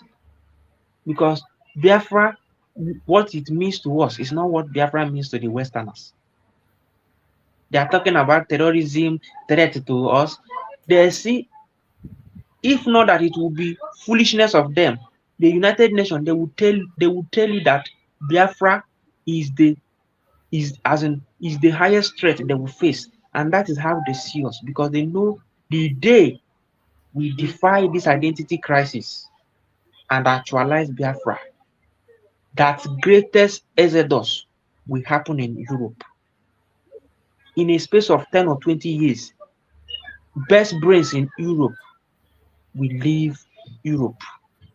Our brother made mention of TDJs, all these people we call. Do you think that it's not, they don't have the feeling of coming back? But when they get on their phone and see what is happening, why are they coming back? Nigeria, somebody that have lived a good life, or you want him to come back and rub himself on the mud again? No. But the day we come, just as our leader said that day and night for 72 years, we used to build our country. You will see people will come. When I was reading Bible, I studied this Garden of Eden. When I studied this Garden of Eden, I've not asked anybody this question. And I discovered those rivers that flow like this, doing good, doing this, doing that. I went back to geography, the little one I did study. I check Europe. I now check the entirety of African continent. I say that Africa is this Garden of Eden, because all the things that Bible made mention of that is found in Garden of Eden, all of it are in Africa. So why are we now suffering? And Bible said that a place cherub, that nobody can enter the garden again, and archaeologists have never been able to discover where the garden is.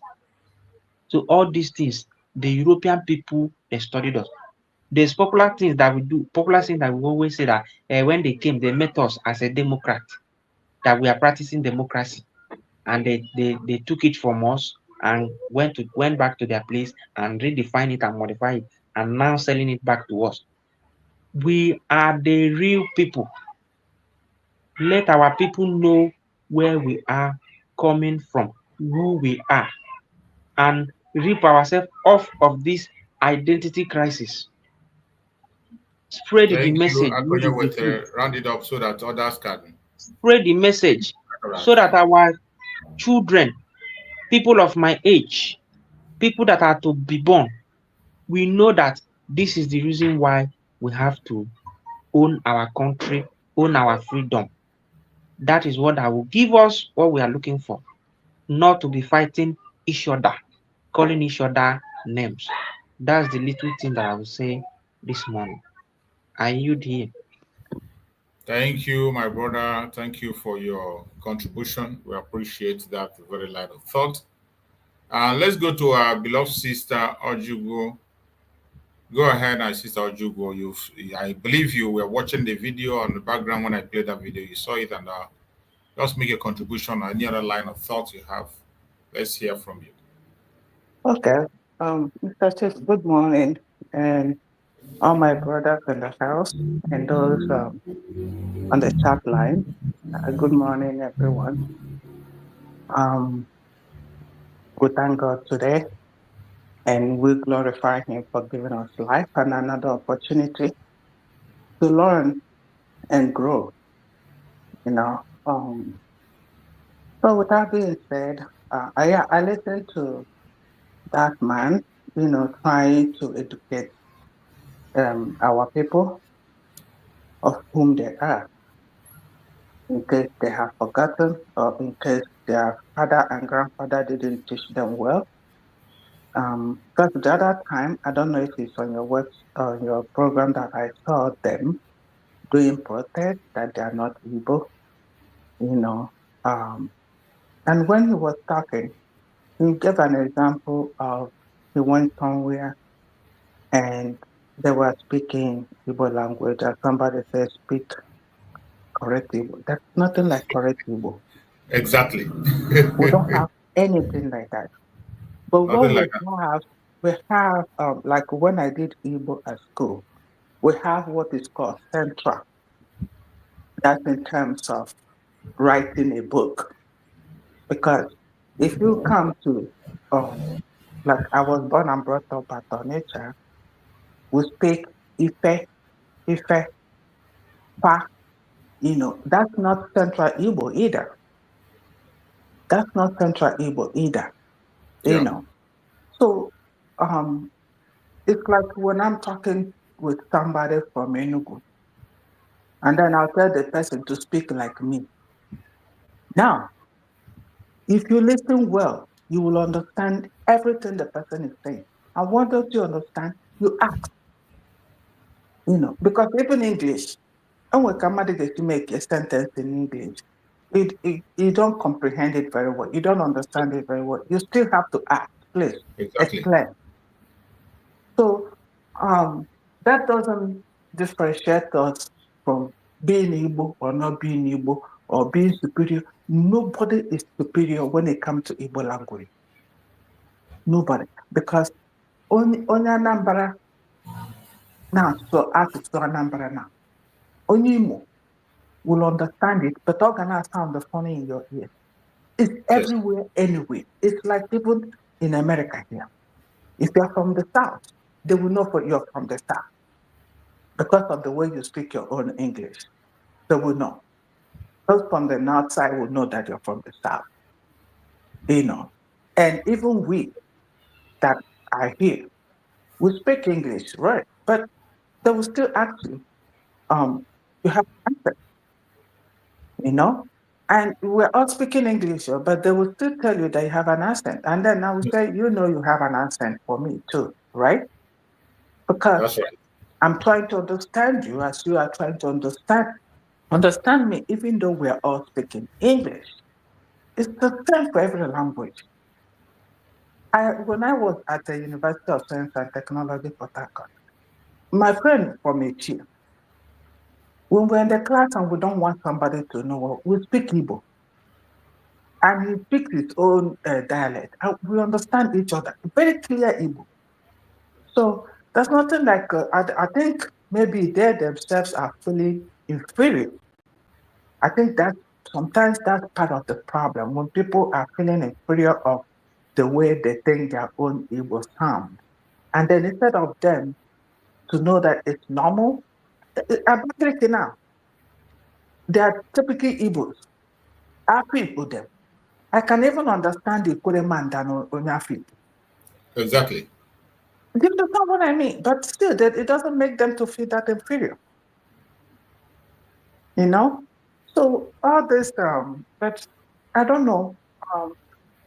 They sow that seed of, one man and 1 year. Yeah. But I hope in one way or the other, we will come to understand, maybe with these things going on now, because if I ask you, you know, when things start happening, they start looking, what do you have to do? You fall back to your family. It's the same thing happen. Like there are some people in the family that when they get married, oh, maybe their husband is rich. Oh, it's just all about that. They don't look at their family anymore. But when something happened to you there, where do you fall back? To your family. You still fall back to that family. So it's the same thing that is going on. When something starts happening, you see, Asari was calling the Igbos, was regretting Nnamdi Kanu told him, but he didn't listen. Look at it. So hopefully with the preaching and the talk, you know, and maybe with incident happening, because more is gonna happen. More is gonna happen. Those people, they're getting themselves ready for retaliation, and they will retaliate. You know how they retaliate, because they don't know what it's like. So we're gonna come together. How we're gonna come together, I have no idea. But by special grace of God, sometimes we learn in a hard way. Maybe that's how we're gonna learn. So come together and fight this fight once and for all. If I'm with you, speak your language. I speak mine. We understand each other. If I don't understand, then you know, even ordinary Uguta that is in Imo State, there is some words that they will call. You won't even know that is this like. That's true. Thank you. For them to say Dalu, there's something they call it. Even if it doesn't, you won't even know that it's Igbo language at all. You know, so it's everybody. We all have all the, you know, different tongues that will say things and understand things. That does not make you superior or not superior. Only on it only mistake and our church. Yes, to show you that on it you think is superior is not superior. Exactly. Yeah? So it's all one language and nothing more, nothing less. We're all one. And we hope that in one way or the other, we'll come back together. The prophecy of Nnamdi Kanu, I keep emphasizing of that, none that will go by without pattern. None. It will all come to fulfillment. None. So thank you, my brother Chicks, and every other person in the house. I'm getting ready for work and I'll be listening too. Thank you. Thank you so much, my beloved sister. We appreciate you for spending that time with us. Thank you so much for that amazing contribution. The next person will be our beloved brother Max. But before our brother Max takes the stage, let's hear this message of Mazen Nandeka in support of that previous video that we just watched. Concerning these people that say the Ikure people that say they are not evil. No, not Ikure people. No. Don't say that, please. Ikure people did not say they're not evil. It is only Wike, those raised with money from abandoned property. It is guilty conscience that is pursuing them. Wike needed to deny his Igbo identity in order to serve his Fulani masters very, very well. Wike knows that he's an Igbo man, but he is ravaged by guilty conscience. Some of them, their father stole properties that didn't belong to them. And in our land, it's a taboo. In Igbo land, in Igbo culture, it is a taboo for you to steal landed property belonging to your brother, your cousin, or your sister. For them to shield themselves from the ravages of guilt, they said they are not Igbo. Of course, Igbo is Igbo. Have you not seen the new state creation that they are touting all over the place, the Fulani Janjaweed? They want to create a state comprising of Igbo people, as well as those of them they took from Omok, which are Igbo people, into a new state. Do not despair. No Ikwere person, no sensible Ikwere man said he is not Igbo. Let me tell you what has been happening in the zoo and what they do very cleverly. Before now, when the Yoruba media was against us in line with the Janjaweed, they magnify what idiots like we can say. What ordinary people are. Anytime you say, I am Ikwere, I'm Igbo, nobody will publish it. But if you say, I am Ikwere, I'm not Igbo, every paper will carry it. That is why it is always very good for us to read between the lines. Forget about the noise making of a few empty barrels, like Wike, and listen to the voice of reason of other well-meaning Ikwere sons and daughters. They know they're Igbo. Everybody knows this very clearly. Some of them claim they are from Igodomigodo. I don't dispute that. But Igodomigodo is also Igbo land. Yes, answer the question, because I see no reason why someone that speaks Igbo, that tries to do everything like Igbo, will begin to deny his identity. When you lose a war, it is always like that. When you lose a war, it's always like that. We fought a war of attrition for 3 years. The Flana Janjaweed came and gave biscuit and chewing gum and tobacco to some people and kai hot drink to some people and say, one Nigeria. If you don't say you are one Nigeria, will kill you. I had a good brother of ours from Ika speak to me. And he told me, this is a so-called Delta or Delta Igbo. He told me that they're from Uri. His father was the traditional ruler of his people. Every year, Ezenri will come to their village and sprinkle clay on the ground. They're from Uri.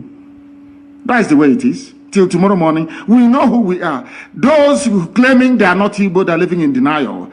And I go as far as saying that everybody is Igbo. If you're a Joe, if you're a Bibio, and I say it clearly, go back and interpret it however way you want it to be interpreted. The truth stands eternal. And I keep saying to them, are you doubting me? That all of us are Igbo? One that doubted me a few days ago, I said to him, go back to Google and Google the word Ibibio. After he Googled the word Ibibio, I asked him, please read to me what you can see. He said, related to Igbo. I asked him to Google Efik. He Googled Efik. What can you see? Efik and Ibibio are one, both are related to Igbo. I asked him to Google a job. He Googled a job. I asked him, read to me what you can see. He saw a job related to Igbo. I said to him, do you want us to continue? He said, no, he's seen enough. And that was it. That is the truth. We are all one people. That is why insibidi came. That is why if you go to Abreba today, they speak the same language, or more or less, with the Bibio people. If you go to a Jagam, there is no difference between a Jagam and Arochupu. It is the same thing. That is why insibidi came from there. Insibidi is a uniting form of writing that binds the whole of Biafra together. If you go to places like Ihiala, if you go to Ihiala today, to Obulisuzo, do you know where they came from? They came from Igodomigodo land. Obulisuzo, you see today in Ihiala, their ancestral home is Igodomigodo. Why are we deceiving ourselves? As I said before, once your mother ties two-piece wrapper, you are one of us. Thank you so much. You have heard that message. Just to support the other video of our brother who was talking there. So, my brother Max, please, before you come in, I think we have somebody who is joining us for the very first time. Let's allow him. Let's hear from him. Please, my brother Max, take an excuse from you. Let's allow Dibia. I see Dibia. Is that Dibia? Dibia, go ahead and speak to us, Dibia. Let's hear you. Unmute yourself, Dibia.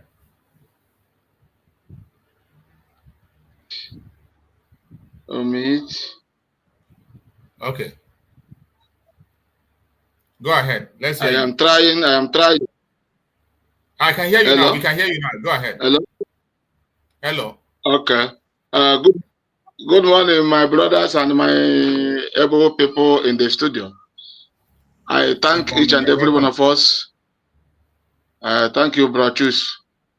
I thank you for everything. This is the first time joining us in a public chat like this. n'ikwu eziokwu ana m ekene anyị niile na mbọ anyị niile anyị na-agba na nwere onwe. Ana m ekele gị ma choose ị na-agbalị too much. I say may God be your strength in the name of Jesus. Amen. We always like to join us because I don't know na ihe gbasara techniques na this is when I believe wire anyị na-abanye. So I like the topic and the move, even my brother from Ikure who have spoken, if not an always politician. Onye etinye ya na anyị na-eme, he will get a long way based on his otu o siri kwuo okwu na nkọwa ya na ihe niile. Igbo ofu Igbo enwedị nkewa.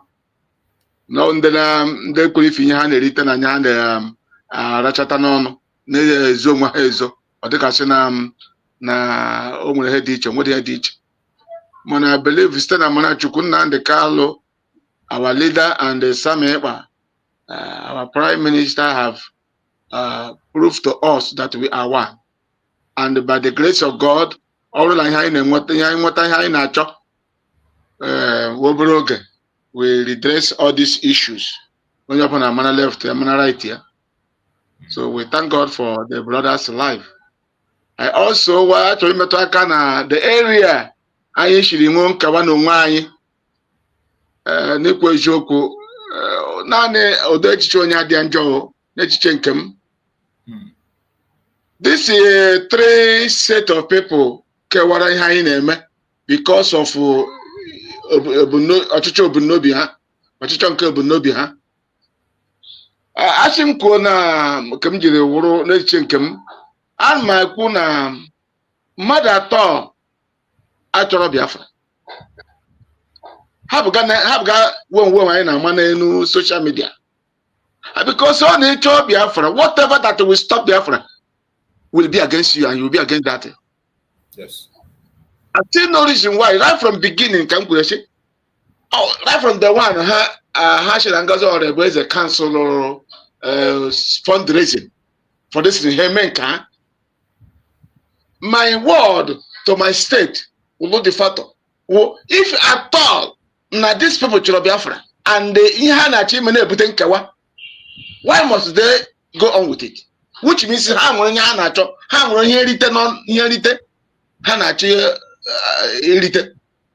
because if you thought I Biafra, and up to tomorrow, how would the one village never had a genocide there? I told my de facto governor then that India actually Biafra, and up to tomorrow actually Biafra. So I want to let check make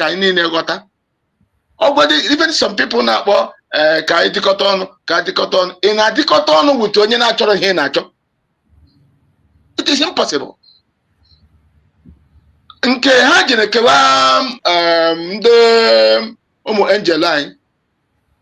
Now, ọwụrụ na anyị na chọrọ mmetọ nwere nwaanyị na-achọ ọdịnye mkpa and ịghọta ha na-achọ ị na-agala ihu na-ekewa ndị angel anyị nwụrụ ịma ama na ọha the defense because immediately ekewara anyị nwere edeclare Biafra. Two things remain the recognition and defend of the land. Yes. And you go on disorganizing the defense of the land. Those are the ones that are not the ruler. The only people that propagate that move of defense at home with the angels. And the game at Biafra, you go home and disorganize them. Stop all the defense. God on his own and his team up to tomorrow is moving higher on the issue of recognition, which they're supposed to do. The defense is at home. And they went on, they went home, divide and destroy the defense.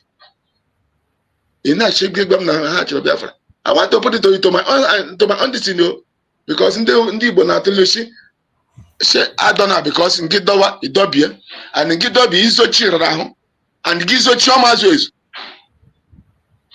So even if I told now I got together today, Chicago Rofu, I can name your hand because I can have Samantha or Shinopone de Kukwano. You put any chance of money. So the truth still remains that nobody now and here they make action now ordinary member like me. Because when somebody like the government get a lab move in government, you're not gonna talk start in Medina.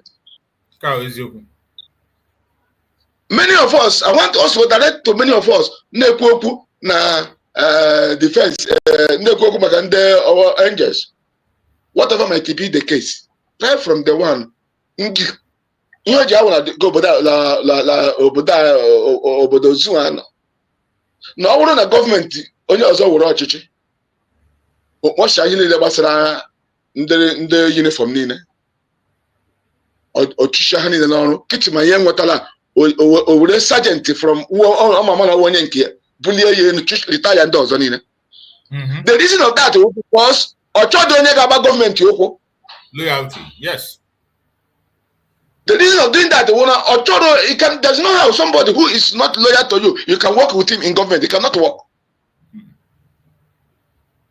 So, any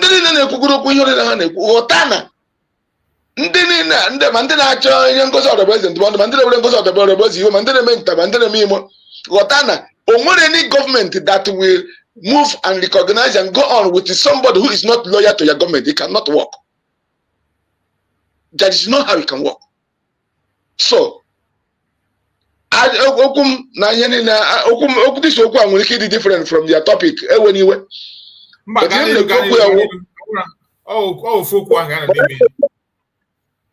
so we have only one government, and this one government, it is only them that believe in that government will move on with the government. The government, I need no more Biafra. Is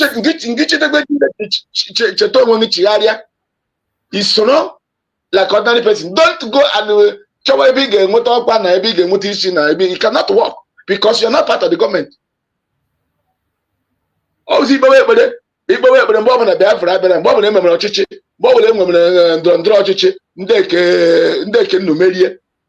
and so happening for another 2 years or 4 years, and they can wish you. That is politics for you, and that is government for you. So, the more the Biafra niile gba gburugburu ebe ọbụla anyị nọ nwụọ onye ọbụla jisie ike na-enye nwaanyị aka ọbụla anyị pụrụ inye ya. I remember that I told them one time in Madifato na ọ bụrụ na nwaanyị ada na ọnwụ nụkwadara ya ndị niile na-eme ya na nwaanyị a feluo iru ebe o kwesịrị iru ọnwụ nụkwadara ya because unu ga-enye gọọmenti he cannot move alone, he cannot stand the step alone. Ọ wouldn't get in your mother in Bobodiarian, in a new to the Bobe, Koda. So we must stay in one word or the other to support DPMDrNgoziOrabueze, to move hard, to move the government hard. Always show go on what the government will make it is impossible. But because of the love of what we are looking for, even if you don't understand, I need support, I need tomorrow. And then move until I want to hear the lecture. I want to hear the lecture. Lamba, then okay, politics, you as well politics. Yes, without the politics. Yes, going to what are the politics? So when you bring a politics, is getting it wrong.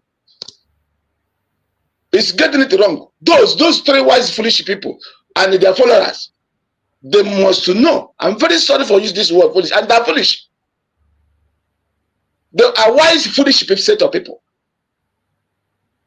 But the answer was, Nahaga, I do join up on a mahadra, I'm going to go on a job. Oh no, sir, Chomonwe. Oh no, sir, Chomonwe, I'm going to go to Jagasia. Go on out of the Langasia. So, didn't so open to them today. The more than I know, DOS. DOS, Anana. And in the other,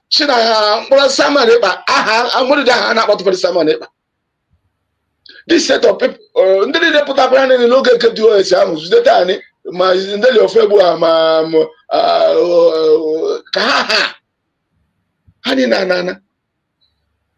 now, this particular set of people, at this present time, a lot of people, including my de facto government, and the local county. I moved myself from the platform because I could know the hassle. And mum will and I got a and the mum is the platform or they can see now Adam now no Maronishi that the state of a chronic challenge. It cannot work. So what I did is to move myself out of them. Because if the boss are not at this my age, it cannot work. So in the nation there, it will not be how we're gonna na ha choro Biafra. That is the answer. And the ha choro onye na nya hand mo onye na gba okwu, wota na ndai na ha bele meko here wundela choro nya anyị na-achọ. And ndela choro nya anyị na-achọ, ngine so ha gele ji nwa ayo, ile so ha o mere ko onye na mmụọ na-erikọ onye ọ ga-eji ngaji ogologo. Ị ga-eji ngaji ogologo ọ ghọta nga ka ogbuo ni. So any good move you make would for them to use it as propaganda and destroy you tomorrow. So onye ọbụla onye na-eso ha na onye ọbụla onye na-atụkwunye n'okwu na onye ọbụla onye na-anya ha ndụmọdụ ghọta na ndị a ihe anyị na-achọ dị iche na ha na-achọ ego, ha na-achọ isi, ha na-achọ positions, mana ihe anyị chọrọ ọwụ nwere onwe. This threatens dị iche. Ama na ị na-agụta ndị na-ekwu. Eziokwu, ama m na these people chọrọ ihe ọchịchọ dịka anyị nwere nwaanyị chọkwa ihe ọchịchọ. Ha na-achọ ego, na-achọ isi, na-achọ political such a thing. Mana anyị ma chọrọ nwere onwe. So ọchịchọ nke anyị na ọchịchọ nke ha ụdị ofu. Ọ bụ eziokwu na ofu umbrella Biafra. But the truth is ọchịchọ ka ha dị iche ọchịchọ ka anyị.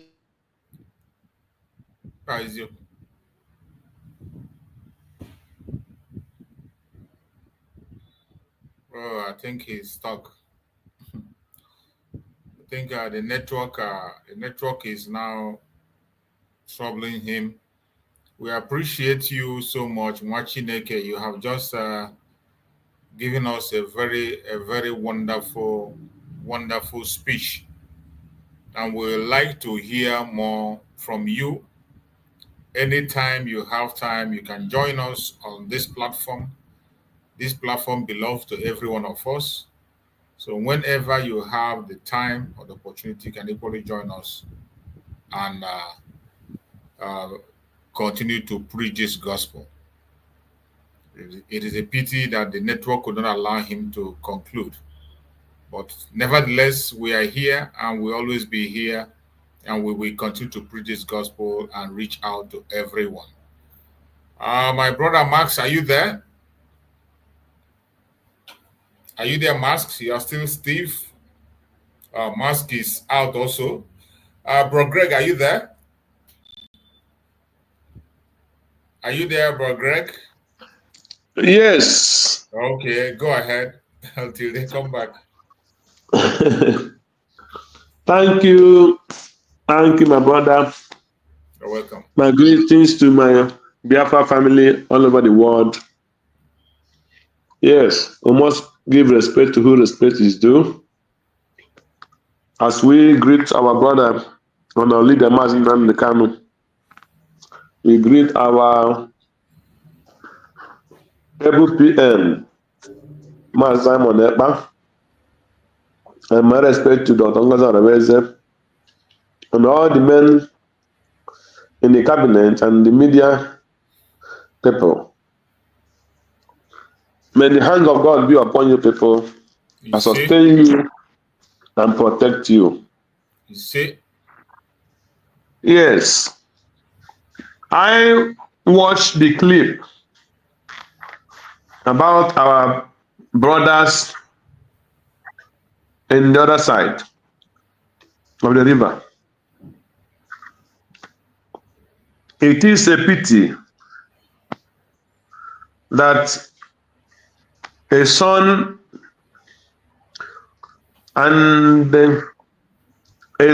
is saying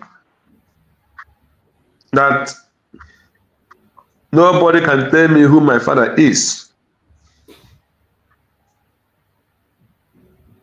It's a pity that Biafra, and in that Biafra, some Igbo tribe of it, because of the things to gain in Nigeria, because of the political appointment, because of the profit they want to make, because they want to steal from their family, they deny their father's name.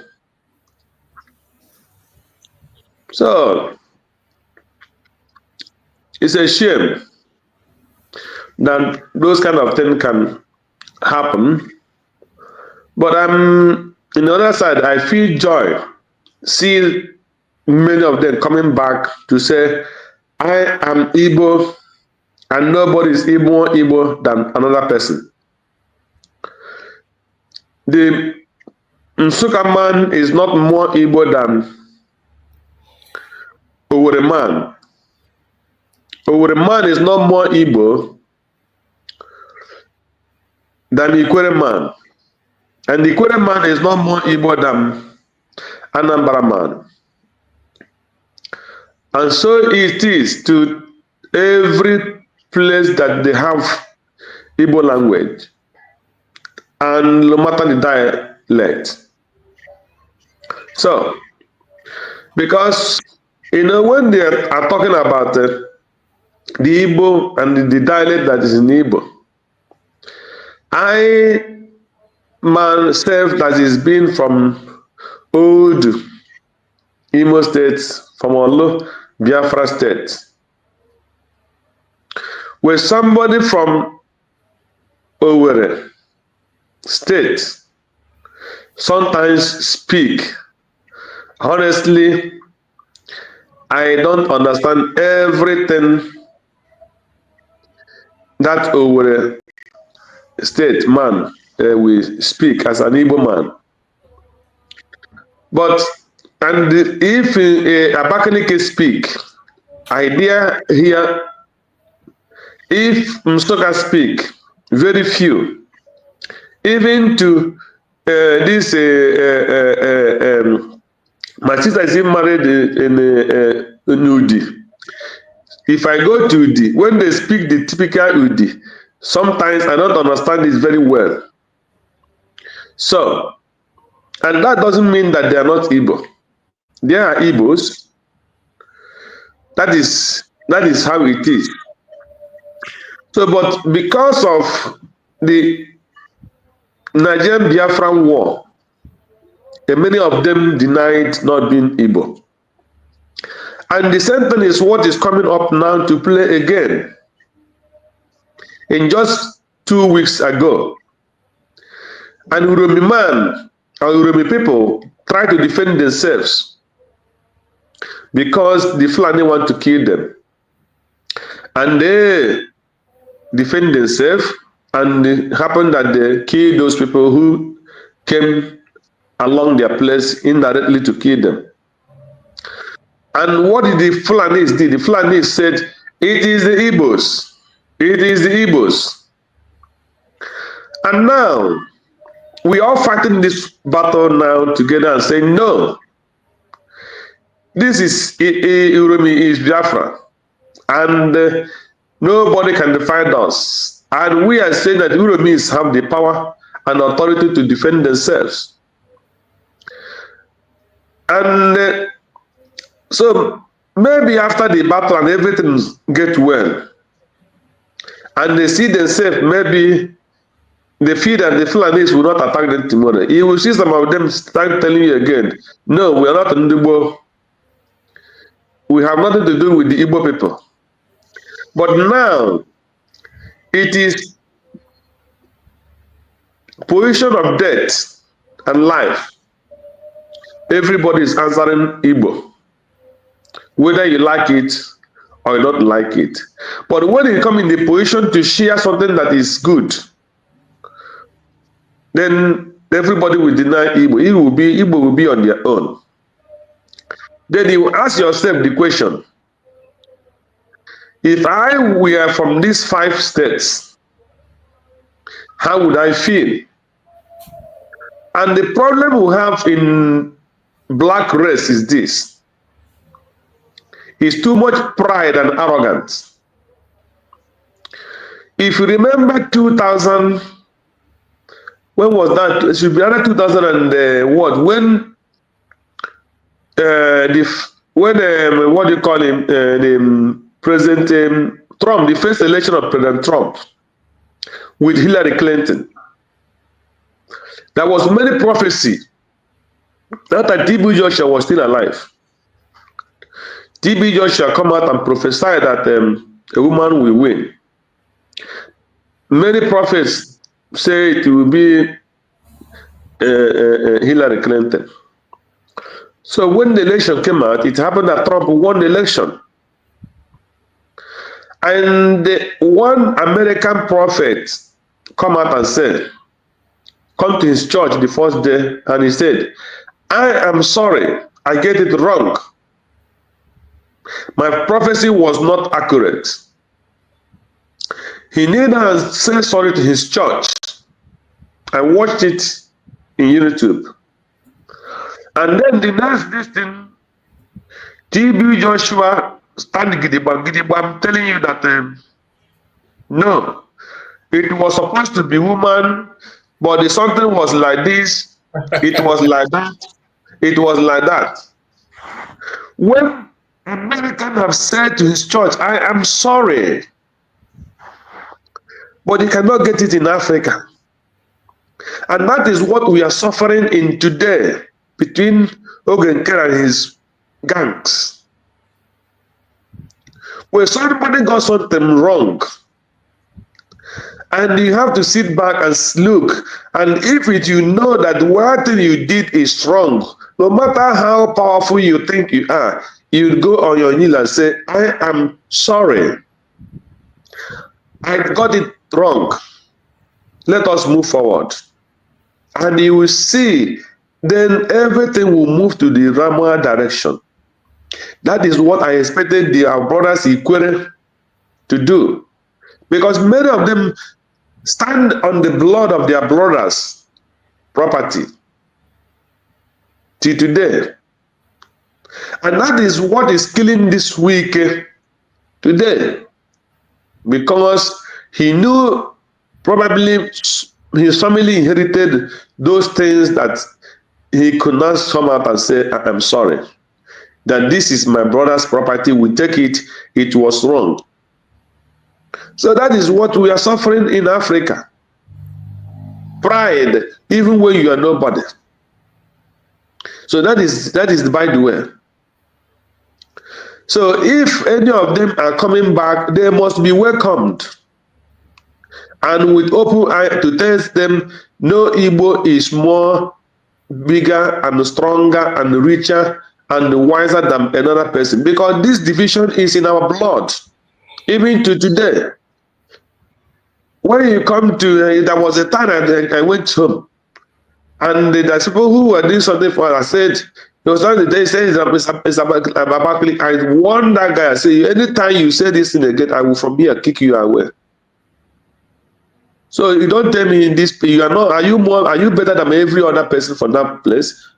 So why must you try to put your brothers down? So that kind of language, but to the point we are fighting is for us to get Biafra first. If Biafra come, those things is what the law can handle on its own. It will see it will die totally. This place we are living, anywhere you are born is where you came from. If they born you here in this state, that state is where you came from. That is your origin, where you were born. So if Biafra comes, if an Igbo man is born in Uromi, he is an Uromi from Uromi. If a Uromi man is born in Owerri, he is from Owerri. That is where he is born. That is his typical origin. There will be nothing like those things they normally they used to use in Nigeria. Your state of origin. And that is one thing that is destroyed that country totally. Because they don't want you to be the origin of their place, but they want your tax, they want your money, they want your suffering, they want anything that you do. And that is why you see them destroying the Igbo property in Lagos. Because they tell them, you cannot come to Lagos here and tell us what to do. You have no right in Lagos. If you are residing in Lagos, you are residing in Lagos because we tolerated you. You tolerated somebody in his own country, the country you are sharing together with him, and you are telling him that we tolerated him. Even those ones we are born in Lagos. You tolerated somebody, even his mother is an Igbo and his father is a Yoruba. He came and want to come out for to contest as a governorship in Lagos State, and you tell him that he is not a Yoruba. Why must he come to Lagos to campaign? He is an Igbo. He should go to Wero or Nambara. That is where he is from, because his mother is from that place, and therefore he cannot rule Lagos State. So all those things are because they are deceiving themselves.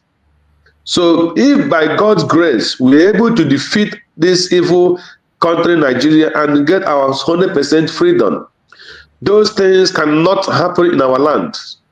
Anywhere you were born is where you came from.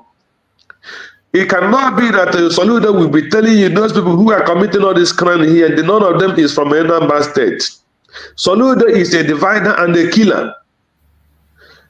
The same thing goes to the former Abia State, who drove a lot of people out from Abia State when he was a governor, and tell them that they're from Imo State, this one from Anambra State. Even people who were working in the government position, he drove them, all of them, and let them go to their state of origin, even in Igbo land. So that is evil. That is evil. So those kind of things cannot be tolerated by special grace of God when Biafra is 100% balanced as a country. We cannot accept it. So my calling today is to encourage my people, the Biafrans, wherever you are, if you are in Boni, if you are in Uromi, stand the bam and fight to defend the land. Simon Ekpa said, no, not even an inch of Biafran land will be left alone to the Nigerian government.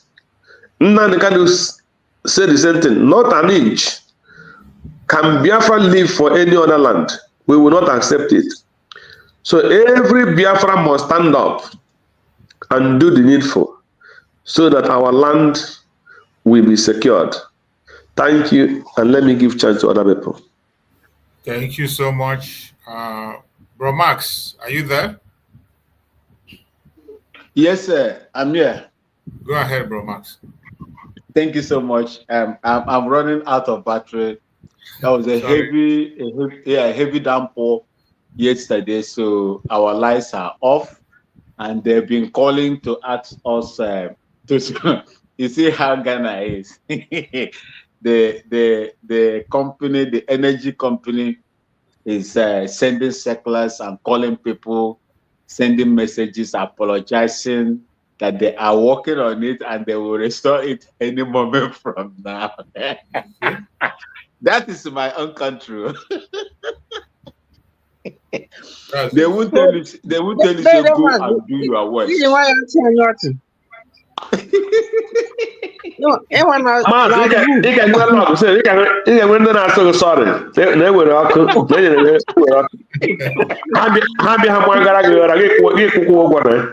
I'm telling you. Nigeria was the NEPA bill that one year I one year start from it. It never went NEPA bill in one nation. I want to have a would be a wire. You see, Nigeria and they will be why ever call the house, even without the light.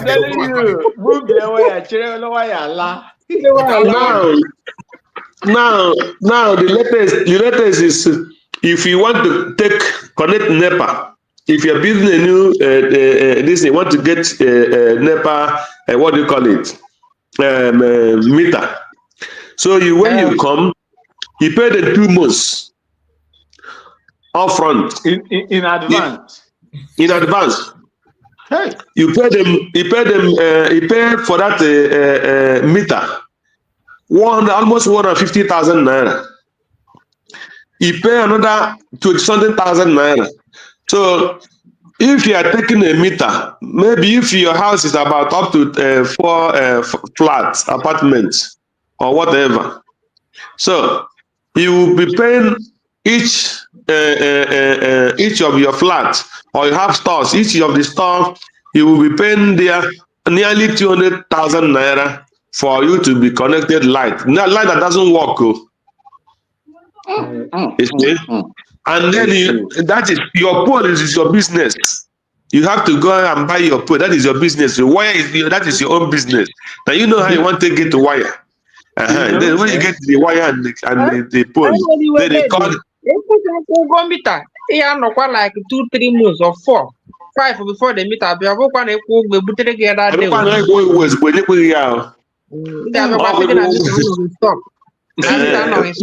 see, I will quite the same thing na Ghana. See, I will the same thing better. In Keba Diche.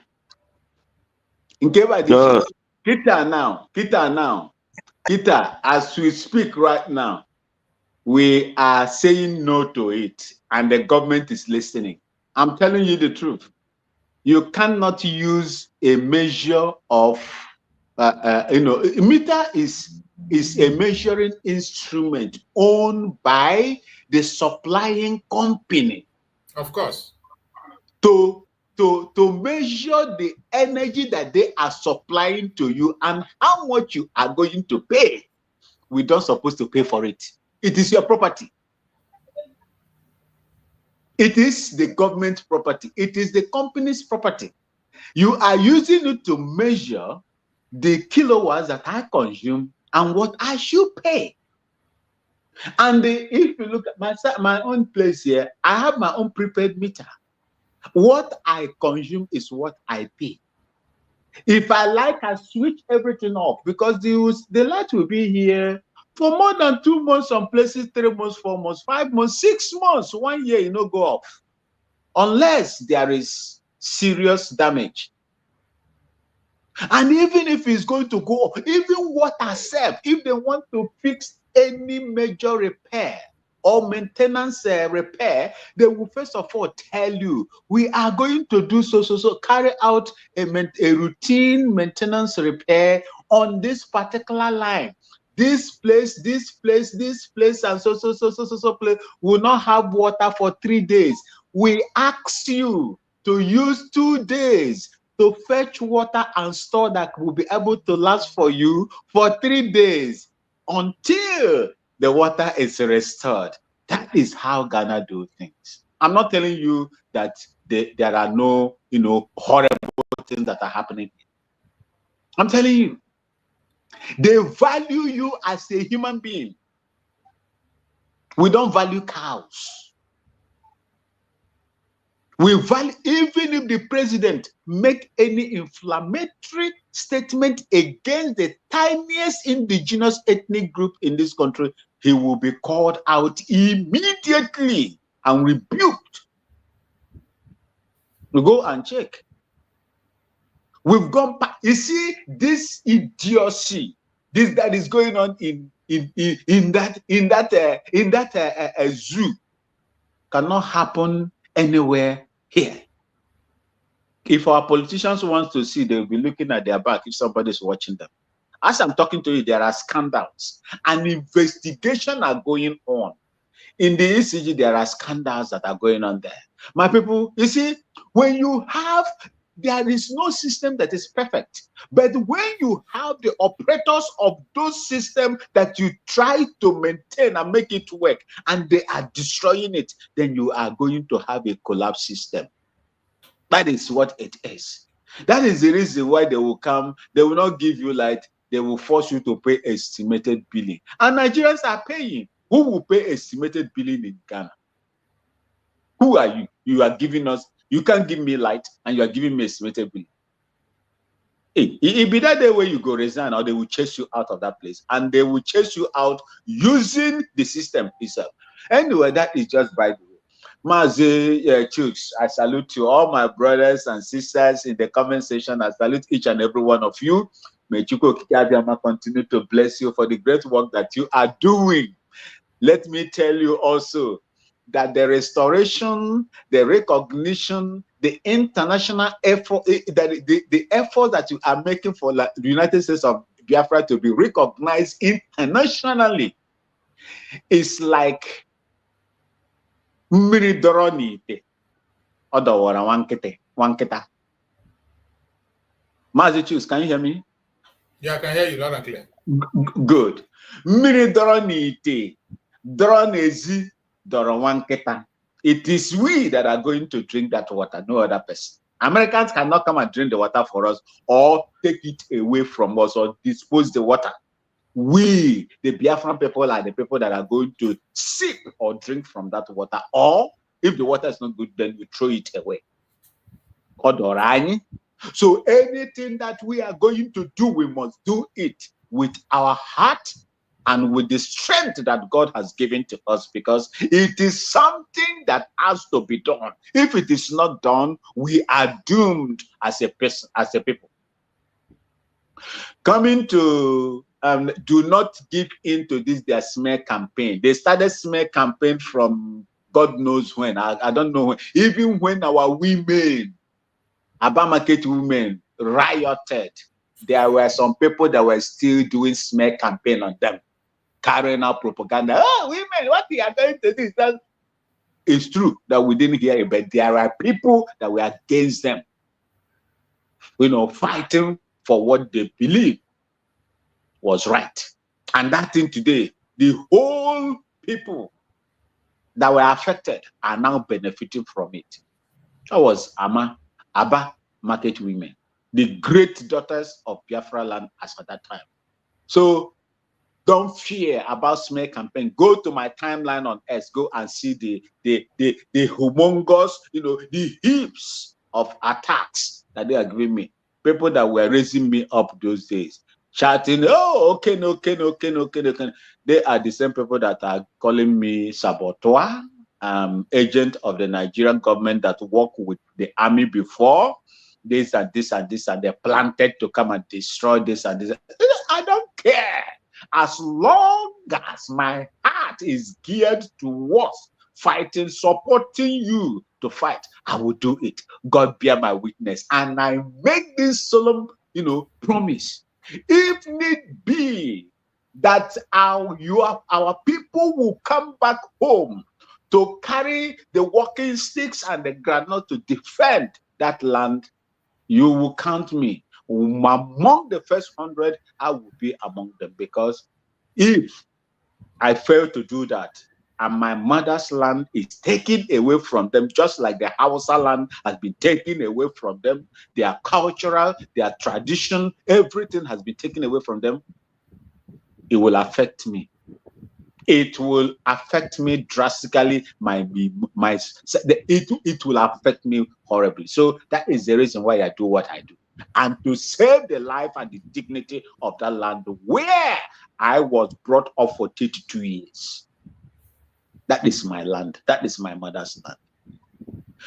The video you play, there is an adage. Ihe ọwụ na ọsọ kwara oke osisi ya nọrọ n'ofe mmiri ọ n'ime mmiri ọ yara aghọ agụ iyi. No matter how long it took a log of wood to remain in the water, it can never turn to a crocodile. There are reasons for what these people are doing. You know, Mazi Chooks, we discussed this issue in Linda TV space some time ago, years ago. I told them, I say, it is the fault of the Ohanes indeed. I said this. The reason why these things are happening, Ikwere man will wake up and stupidly tell you that I am not Igbo. If you go to Aba State, Abangwa, from Okwa East, Okwa West to Oyibo, Olibo, Amibo. It's not far. With bicycle, we do enter there. If you pass through Ovom, you are entering Opobo. Opobo, from Ovom, you enter Opobo. We go there to go and fetch firewood. We speak the same thing, but dialectical, there is some kind of dialectical differences in it. But no matter what an Ikwere man speaks, I will understand. I will understand. How do you want an idiot to come and tell me that, oh, we migrated from, we are from Benin? You pass, what do you call it, Asaba. You pass Asaba. You pass Anambra. You enter Imo State. You enter Abia. Then you cross to River State. You settle in River State. You just lost all your Benin heritage and everything and adopted the Igbo heritage. What does that make you? What does that make you? What does that make you? Does that make sense to you? You jump all those places you could not. Look, there are so many of you that have lived in the United Kingdom for many, many decades. There are so many that have been there many, many decades. Does that make you an Englishman? No. It can't make you an Englishman. If you look at the mother, the grandmother or the mother of Rahina, today is telling us that the grandmother told the mother, and the mother told me that we are from the Igbo race. These are people that were taken to the Caribbean. She's from Barbados. I was in Barbados. I spent roughly about close to 9 months to a year over there. You and Ikwere man, you come here. I listened when they gave Ohaneze Ndigbo presidency to Ikwere people. I listened to one elderly man coming out to spew nonsense. I look at this one, I say, hi. Looking at the man that was spewing this nonsense, he doesn't have life. Even as he was speaking, you will understand that this man is an idiot. I am sorry to use this because when you behave like that, try to malign your own people into what they are not, or push them into what they are not, simply because of the divide and rule tactics. They made you people believe that your brothers who are in the majority in the other side are your enemies, and you picked it up. You are the biggest fool. You are the biggest fool. Tell me anything that you are going to pronounce in Ikwere that is not Igbo. Tell me anything that you are going to pronounce or mention in Ikwere that looks like Bini language. Nderiri. Most of the Ikwere people, virtually all of them, it is the difference is just the dialectical difference. That's all. That's all. Just like my sister was talking that time. Ngwa people will say when. That is ihe. They say when. Even there is a tribe, another tribe in Abia State, they call is it Ohofia? Ohofia call money Okpogo. Okpogo. Yeah. Abreba call it Okpogo. Okpogo. And Okpogo is also, I believe Okpogo is also the same thing the Anang people call money Okpogo. Someone should please correct me if I'm wrong. No, you're right. You're right. You're very much right. Okpogo, these Anang people, the Ibibio people, they call it, you see, the Anang people are very close to the Ngwa people. My mother speak Anang language, Ibibio. My mother. These are one people. When you are celebrating the masquerade, they call Ekpo in Ngwa land. They are also celebrating the same masquerade in Anang land, Ekpo. And that is where they call that one, where they call the one that they use for juju, Ekpo Itiaba. That is a masquerade with 7 heads. Ekpo Itiaba. Itiaba is 7. Ekpo Itiaba is masquerade with 7 heads that they will give to you, that will be worrying you day, night, and day, in the day and in the night. You won't sleep. They call it Ekpo Itiaba. So anybody that is bringing this campaign of division, it is here. It is one of the mechanisms that they use to destroy and whittle your power of unity. As simple as that. But let me tell these people, we have been preaching for unity, unity, unity. The likes of the tribes on social media, Namen and the rest of them, and one other Ikwere musician. I love what they are doing. And that elder that is warning them to keep their Benin tradition over there, and they should not bring it to the Ikwere people, that Ikwere is Igbo. One other lady as well, very fair, Ikwere, they are coming out to speak. And it is left for them to understand, those that still believe that they are not Igbo or have nothing to do with Igbo people, to understand that they are Igbos. And I would like to say this, I will end with this. When the Jews, the Israelites were scattered all over the world, they were busy enjoying making money. Go and check the billionaires in the world. The Jews have the highest number of billionaires. They are not maybe the richest billionaires in the world, but their billions is spread across them. Go and check. You will see they are more. I think the last time I checked, there were more than 200 of them, billionaires of Jewish origin. They made their money when they chased them out.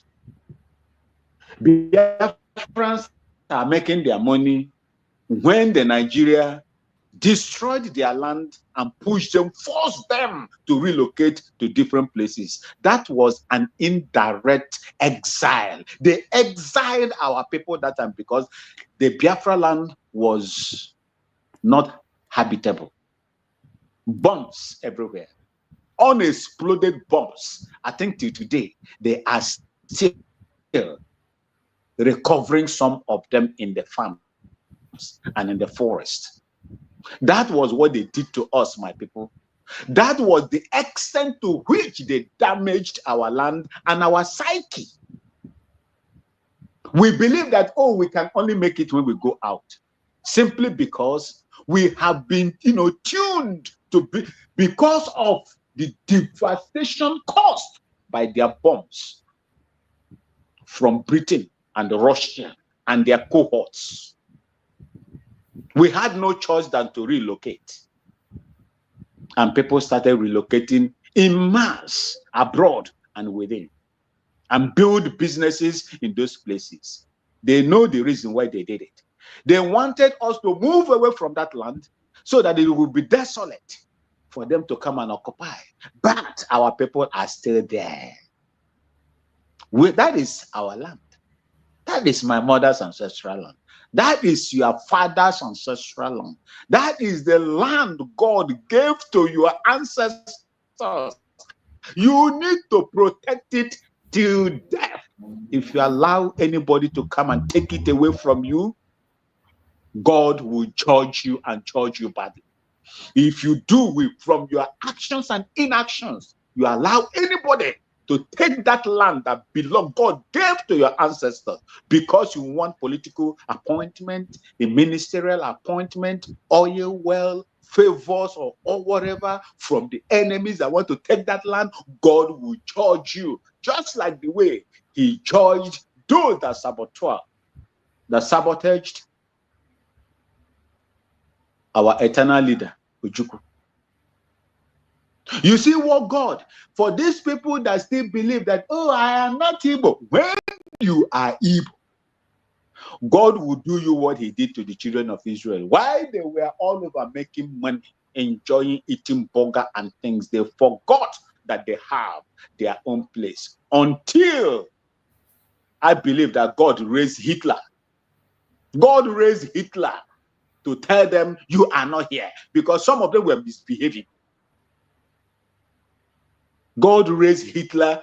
It was what Hitler did to them that made them understand, hey, Charlie, Oga, my people, we are from a certain place, so let's go there. Before they reach there, that place has been taken over by the Palestinians. Go and look at the first map of where Israel is now, Gaza and the West Bank.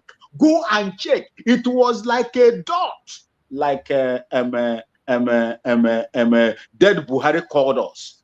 If you check the region, you will see the land was taken. They put them there in the middle of the occupied land by the Palestinians. They started fighting. God made them to fight. Necessity, they say, is the mother of invention. They have to invent things in order to defend the arrays of enemies around them. If you don't do it now, that is what God is going to do to you. You will fight the hard way before you get it. And I pray it doesn't happen. Thank you so much, Mazi Chicks. Thank you so much, my beloved brother Max. I appreciate you for that wonderful contribution you have made.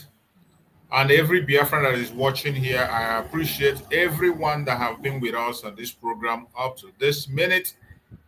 You must know that the topic today says, say no to smear campaign against Biafrans. This is not 1967, but 2025. Biafra, never again. Never again. The smear campaign against us must not demoralize us. You must not be afraid in the face of your enemy. We have done it before. Chicks, I'm sorry to say this. I have to. It's quite a pity and disheartening to me that I am leaving you. My battery is just about 5%. I have to go now. May God continue to bless each and every one of you. Those in the comment section, please support.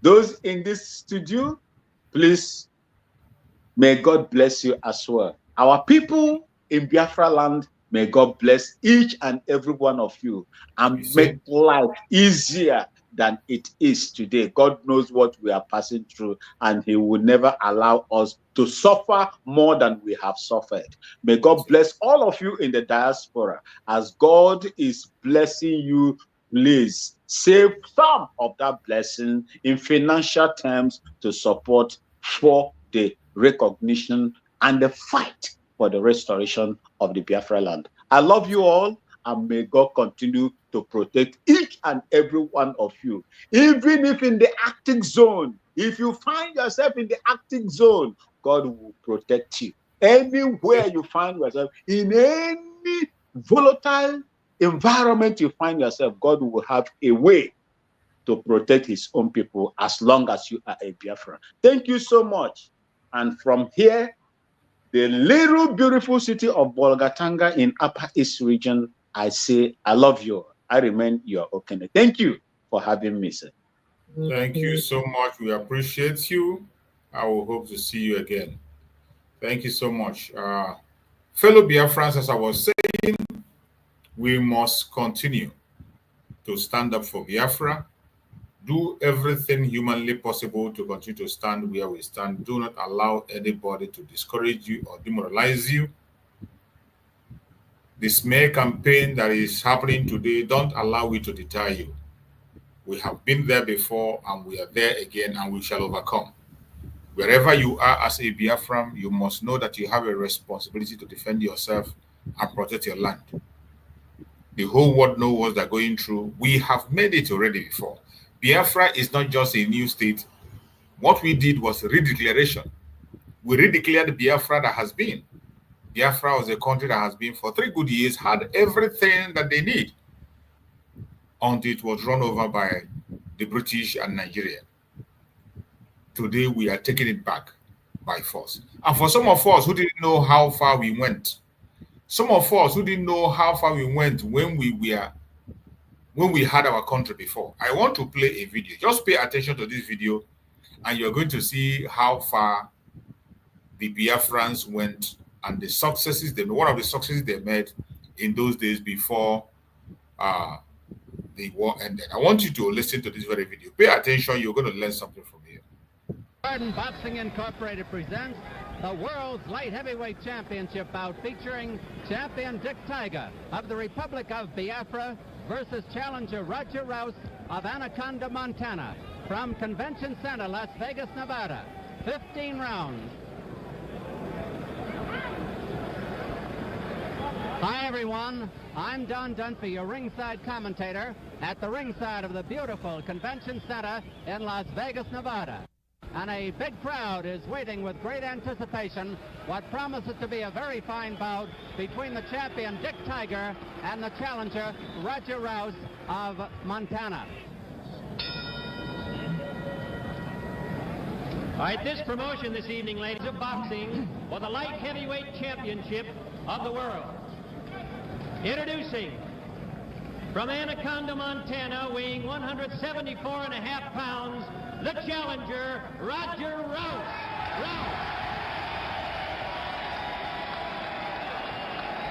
Over 1,000 fans have come from Montana to see this fight. And introducing, from the Republic of Biafra, weighing 168.25 pounds, the light heavyweight champion of the world, Dick Tiger. 15 rounds of boxing. Instructions by the referee.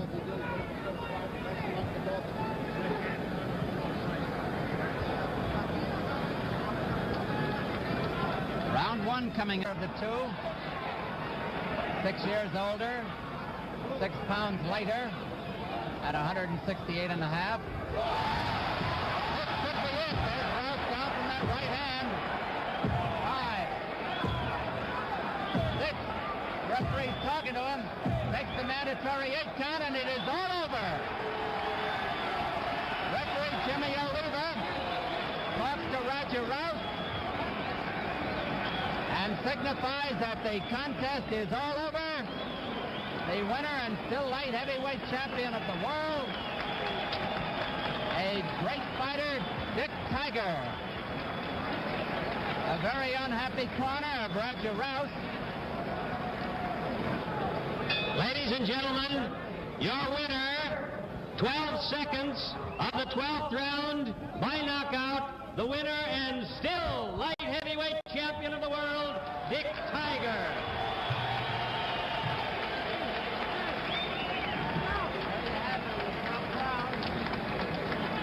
We're going to try to get Dick Tiger over to the microphone. Dick, come on. Dick talking to Roger Rouse. Come on over here, Dick. Sorry. Dick, in just a moment, we're going to replay the knockout. But first, I want to congratulate you. First, on the fact that you are a new father. Your wife gave birth to a baby girl, 7 pounds, 7 days ago, and your 7th child, right? Thank you. Here's a replay of the knockout. Now, take a look at yourself and tell us what's happening here in the 12th round.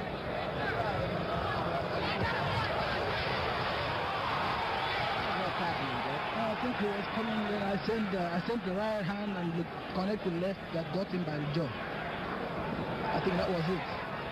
And he was moving back while I was, checking him. He's taller than myself. And just a minute. We got an intruder here.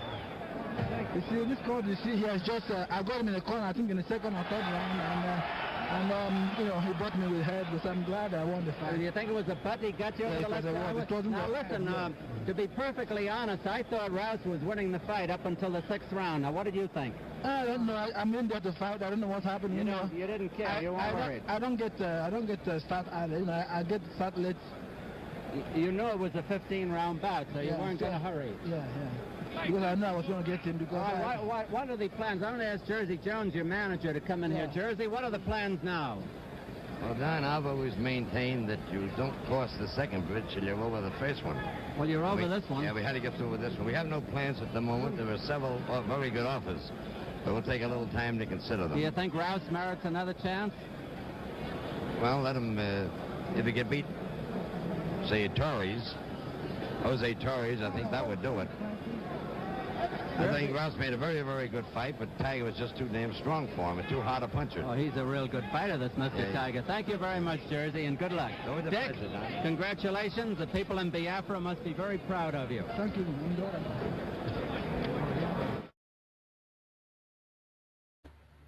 What you just watched now is Dick Tiger representing Biafra in the world, and he won his fight. It is very important. Some of us did not know that these things happen. Biafran has representation internationally, and they won. It didn't start today. Even in this present time, there are so many of us that are in sports. How are they representing? These were people who represented, even in the midst of the war. Biafrans were represented across the world, and they were winning titles. Today, the redeclaration of Biafra has been done. There are so many Biafrans that are in sports in various countries. What are they doing? How are they represented? Some of them are pretending not to know what is happening. I'm still waiting to see somebody, a Biafran who is in another country participating, and when he wants to appear, he will appear with the flag of Biafra. There are many Biafrans in sports. There are many ways to seek recognition.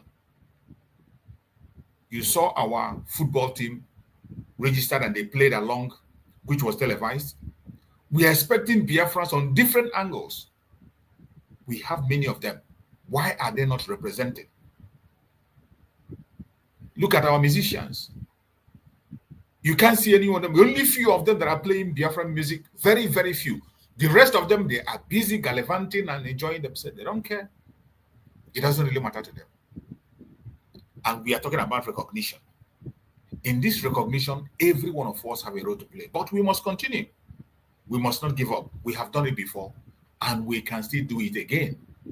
So before we go on now, I'm going to play the last video that we're going to play. This was the video we played yesterday. We didn't end it up. We're going to take some version of that video we played yesterday and play it again. Then we'll talk about it. And from that, I think we are going to be rounding up from there. Let's hear some portion of that video we played yesterday to get some other insight on the situation of the zoo and what is happening and the way they are caging us down. I've heard about mob attack. They will move in quickly. Yes. To stop the attack and save the individual. Yes, We've seen several occasions where militaries have or police have saved people. Yes. Now, why is it that these attacks will go on for a long time and they will call police in the east today? If anything is happening in the east and you call military, they will not respond. Are you very They will not respond. People have complained when they were attacked very close to military checkpoint and someone is able to escape. As you are reporting to the military, they look on their faces. If you don't take your time, they will shoot you joy. These are the things that happen in the southeast. So why are the federal, it's like the federal government and the military are providing security for these people. And you're telling me there is nothing more. There is more to it. It's the lack of reaction that is giving this perception like they are being protected. For example, now this Take It Back movement, which is supposedly they're supposed to converge in front of the National Assembly to ensure that the state of emergency in Rivers State is taken off and that the situation with insecurity in the country is actually dealt with. A couple of persons are already, a certain ethnic group should not be part of it before they will call them that, IPOB has taken over it or certain elements have taken over the protest. For example, if you check online, some reactions are already like, if this is not bad, if people want to protest, but somebody now converged it and said, if IPOB decides to take over the protest, the military should delve in immediately. So the question is, why are you calling a certain group of persons, and how are they going to be part or how are they taking over the protest? As it stands now, the recent End Bad Governance protest, the Southeasterners were not part of it because they don't want it to tag it to seem as if it was them that took over, like what happened during the NSAS. When you keep on having this division amongst ethnic groups, how are we going to have that collective recall to hold the government responsible or hold them accountable to what their priorities should be? Now the question is, whoever is saying IPOP, who are these IPOP? Where are the IPOP? They've tactically, what we from the Southeast doesn't know is that they've tactically termed the whole of Southeast IPOP. That's what it is. So if anybody comes out to protest in the southeast, it is IPOP. Well, they're no longer participating anymore in protests. No, if you know you are not IPOP, don't come and protest. That's what it means. And again, anybody coming to protest to what end? You can only protest to a government that will listen. Remember, protest is a way people communicate to their government. In the last, from 2015 till now, people have tried to protest. Remember the EndSARS protest. How did it end? In fact, they also termed it Igbo protest. Remember the hunger protest. How did it end? Now the problem is the people trying to protest. How strong Nigeria is so divided that once we start the protest, if Igbos come out, Yorubas will withdraw. And start maligning. Yes, they will turn it. The EndSARS started in Edo and spread down to Lagos. Everybody was so excited about it because the SARS were disturbing people, and Igbos joined. What you about to withdraw, and the next minute they were saying Igbos want to destroy their Lagos. Did you hear it? It took Babayo Adebanjo of blessed memory, Soyinka, and some good Yoruba leaders. There were quite some good Yoruba leaders. Yes. And this, there were quite some, this Awori, yes. These Awo followers are really the ones that are out for the Igbos. When the thing turned, they now wrote, I read it, they circulated it that nobody should touch the Igbos and their properties. Now, is this how we are going to protest and speak with one voice as a nation? Now, if you are the Igbo, look, no protest will amount to anything if Igbo doesn't join. No, don't say that. The End Bad Governance protest. They protested silently. I'm telling you. They sat at home. I'm telling you, Igbos are the ones that have the mind to push these things. And I can assure you, any Igbo man coming out to do any protest, I don't know what you are looking for. I don't, because they are in fact, they are looking for, there are some set of Yorubas that are looking for something. No. Except, except, not all of them. Listen, just say some administration supporters. Go to social media handles. They have even gone as far as going outside the country to blackmail the Igbos. In South Africa, we heard that in South Africa, yes. There was a WhatsApp meeting. Yes. A Yoruba person went to South Africa to tell them to kill the Igbo. They are the ones causing problem. And the woman, a South African, was now asking, there were Igbos, and how are you sure? How do you know it's Igbos? And the woman blasted. It's a Yoruba person. But the question is, look at our diaspora, whatever, Abike Dabre. What should, in fact, it was Abike Dabre that raised the game. Even in Ghana, what is happening to the Igbos in Ghana? It was Abike Dabre that carried that campaign. Even there was a time she went to Canada. There was a time she went to Canada to also do that. So there are some of them, like I said, there were some good meaning Yorubas who felt all Southerners should come together, you know, and speak with one voice, so that the overriding power of the North, you know, will at least be neutralized a little bit. There were some good, but there were some of them that are dangerously on social media. Those are supporters. Those are the blind supporters who don't see evil and call out evil. That's why I said we should not generalize. So they are looking for siesta. They were looking for. Generalize this. They were looking for. In fact, there was a platform where they were having meeting. They were hurrying their leaders to let them attack the Igbos in Lagos. So they're looking for just a small thing that will cause another problem of Igbos. It's for example, Lolo, it's quite unfortunate. You have the bio-nonigas who steer this kind of division. It's not only bio, we have Ruben Abati, we have who steer this kind of division, and it's wrong. If you go on X or social media, you see aides of the current administration, specifically in Lagos, aiding and abetting, and then the president. When I say there is a plan, you know, when a government decides to go to sleep while his country is in flames, he's aware. Probably that's why I said this inciting statements, this ethnic division and inciting conversations that takes place on social media, particularly X. If you go on X right now, you will see anything is politicized and tribalized. And I would have expected wanted that government agencies come out and say, stop this. Don't keep quiet, because it has festered for so long that the division, the disunity has become so apparent right now, and it's bad. It's wrong. I have just played this video for us to use it to end this very program today. And my speakers on the platform will speak on this very video. When you've heard what they said there, it's still talking on this topic we are talking about today, the smear campaign against the Biafran people, more especially the Igbo Biafrans. Say no to this smear campaign. They will not stop. They will not stop. How are we going to overcome them? Walk away from this zoological republic. That is the only. They are not going to stop. This smear campaign, just imagine what transpired in Edo State. They are already campaigning against the Igbos again. They will not stop. And there are these worries that this woman spoke about. They will always, this set of Yorubas will always push this propaganda and blackmail against us. It does not matter what you do. It doesn't matter what you say. And their leader is the drug baron in Asarok today. He's one of their leaders. It is high time we face the reality and walk away. That is the only solution. Nothing else.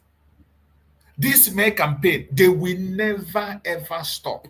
The British is pouring the oil on them, and they will continue on that direction. Even you see their diaspora, whatever they employ, when they employ the diaspora chief or whatever, that Yoruba woman, every of us know her record on what she has done and how she has destroyed the image of the Biafrans. It is sad, but the reality is that only United States of Biafra is the remedy that we need now. My beloved sister Ojugu, I know you are at work. If you have time, if you can speak. My sister Ojugu, I don't know if you can be able to speak to us. Yes, I can. I'm driving to work now. Okay, go ahead. I'm running a little late. Okay. Well, it still boils down to United States of Biafra. Like you said, it's only solution. And when you keep asking yourself, why this hatred? What have we done wrong? You can pinpoint it that it is nothing but jealousy. That's the only problem, jealousy. Igbos are hardworking, they are not happy. Igbos they are not eating, they are not happy. Nothing will make them happy and will never make them happy. Allow these people that you hated so much to go. No. You want their head. You want their head. That's if we give them opportunity, then they will take our head. But if we say no, they can do nothing. They can only kick the wall and go sit down. We are United State of Biafra. United. And I love that name. That name is a very good name. United State of Biafra. Because we can never, even if we live by ourselves, it's still going to be the same. Yes. It's like when you talk about Israel, it's still going to be the same. Exactly. The battle will always be. You know, the battle will always be there. It will not change. But we will drag them to our land. Absolutely. We will drag them to our land. Like that Lolo said, Nigeria, they know why they are.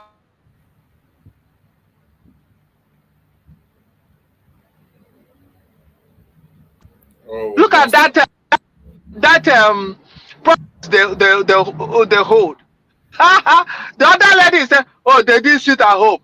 Sit at home is our normal distance. We did not participate. And that protest did not hold, did not use anything. I'm sure that taught them a big lesson. Yes. that they cannot do without an Igbo man. But too bad we are gone. Because sometimes when you have something, you don't value that thing. Until that thing slips out of your hand, then that's when you know the value of what you have. Too bad, Nigeria will slip out of your hand. Ordinary protests, they could not hold ordinary protests because Igbo people did not join them. And they are talking. My brother, my prayer is for us Igbos to come together as our name depicts, United States of Biafra, so that we team up, we will defeat them. We team up, we defeat them. They cannot do anything. We are gone. They can hit their head on the wall. They can do whatever they want to do. We are gone. I pray that our preaching, our words will spread like fire among our people. And some of us that are here, if we can help spread this word of God to all the platform, X, WhatsApp, spread it. It will go viral. Thank you so much. And may God bless you, Brother Jokes, that make it a point of duty every morning. I don't know what time is it on your side, but I'm talking based on my side. Every morning to bring us closer for this wonderful worship, prayer, and thoughts. Thank you so much. Thank you so much, my beloved sister Ojugo. We appreciate you. Thank you for always joining us. And may Chukwu Okabara continue to bless you. My brother Greg, go ahead and give us your closing remark and make a speech on the videos that play. Bro Greg, are you there? Yes, I'm there. Go ahead. Yes, thank you one more time for the opportunity. My greetings go to this our sister that have spoken, and I just want to encourage my people to continue to know what they believe. It's only when you forgot or when you don't know the value of what you are doing that people will change you. But if you know what you are fighting for and you know what you believe, no man will change you, no matter what. That is why I will continue saying, in so much as corrupt as Tinubu is, I still have respect for him because he still stand on what he wants, no matter how he wants to achieve it. He stand on it. That is the only respect I have for him. He did not jump from a tree to a mountain. No, looking for power. He stands on that thing. He continue working on it with his gang and the Abura and all those kind of people he used to get where he is. But at least he did not jump like our brothers. So let any person that believes in Biafra stand Gidibam. Believe in what you are doing. Do not look people that is trying to fall back and fall in front. Believe in what you are doing. If you believe that Biafra was declared on the 29th of November 2024, if you believe that Simon Ekpa worked so much hard to make sure that Biafra is declared, to make sure that this government is established, if you believe that on that 29th of November 2024 that a word is pronounced, and if you believe in the word, that the word is the power, no matter who pronounce it, that word, freedom of Biafra on the 29th of November 2024, if you believe in it, never allow any man or any woman to change you. Never go back. Never ask which direction, because the direction is already automatically there. Don't join any group you don't believe or don't understand what they're doing. Move forward. Never look back, because backwardness is dead. Remember that one government is what we have, and that is United States of Biafra. Remember that Simon Ekpan is not dead, and Nnamdi Kanu is not dead, and they will not die in prison. They will definitely come out. Remember, we are going home, and there is no other place we have as a home except Biafra. So never yield yourself to anything like a fall back or fall or jump or whatever. Those things are fake.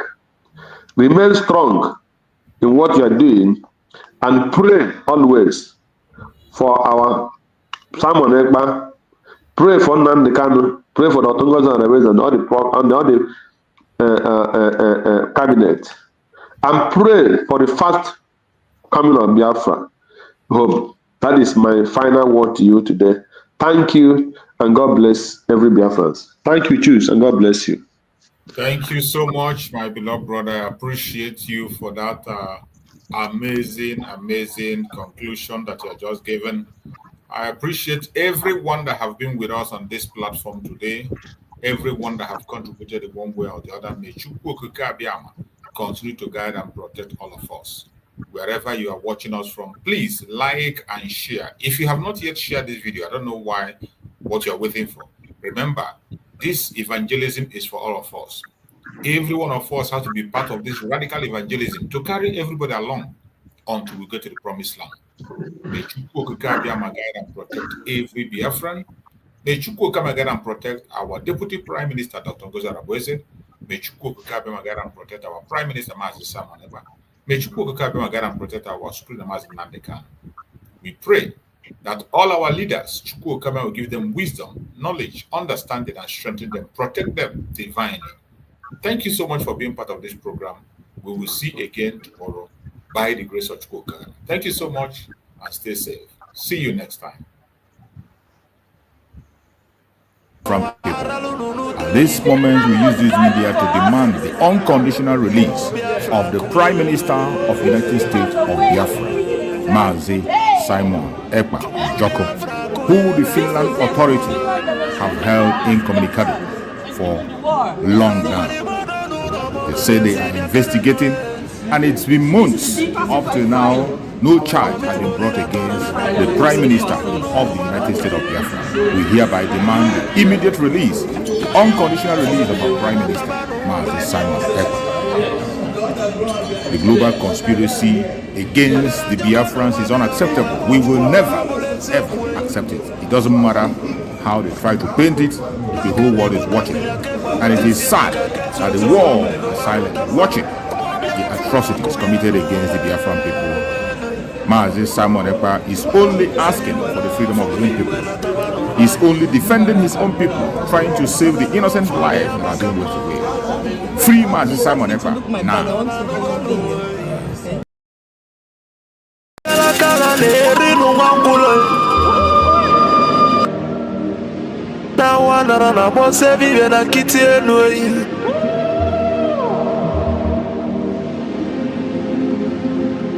Na tulaje bwana mabuli vemelem kuja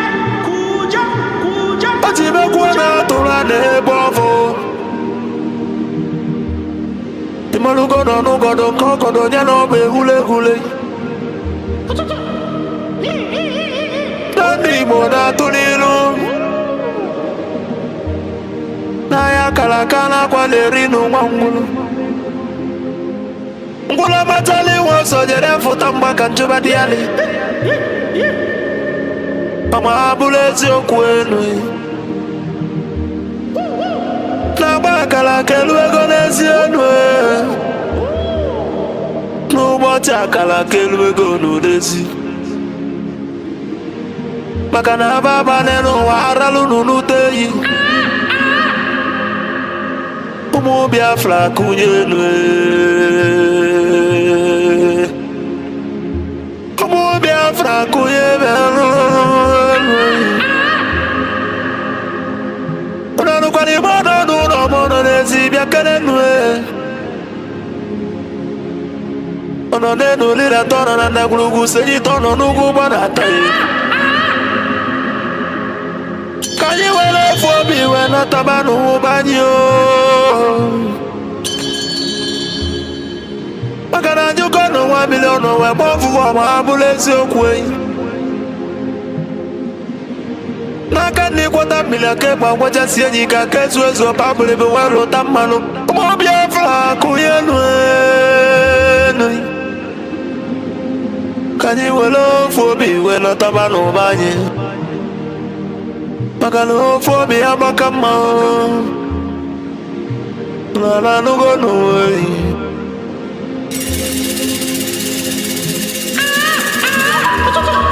Biafra na mekele ununina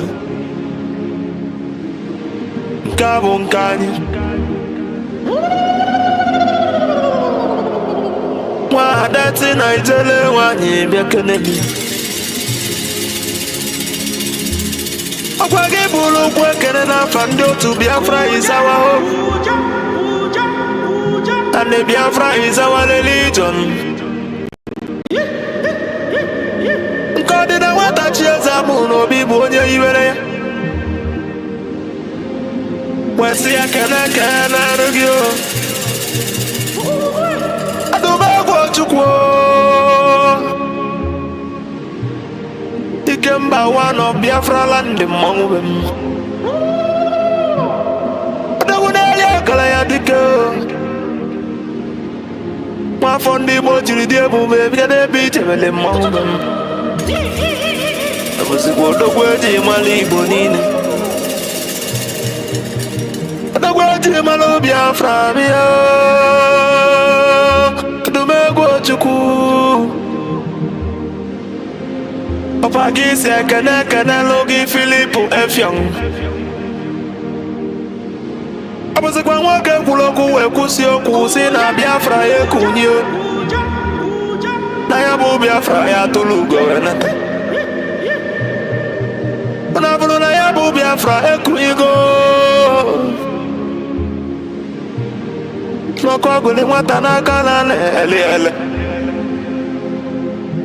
Abagisi ekene lugo onye ndu Maazị Nnamdi Kanu Amadike Biafra kedebe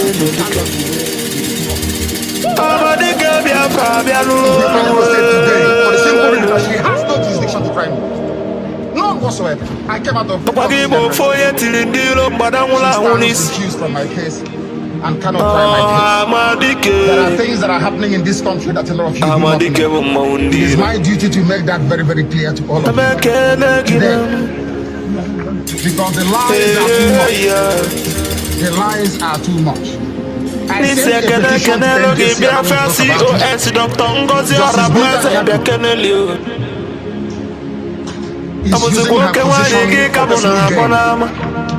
for personal gain. Her son and her husband are facing corruption charges. They told them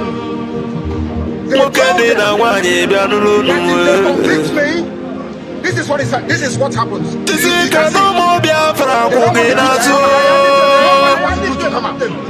Nobody wants to do it. That's the problem.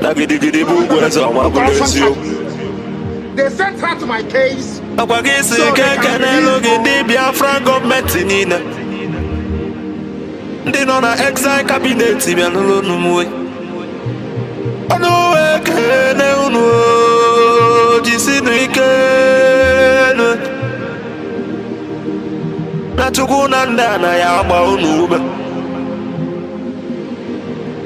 Baka no yesu lobi ya toka imaluge enu Jisinu ike Ekene lo mondi Biafra revelation ami umu chukwu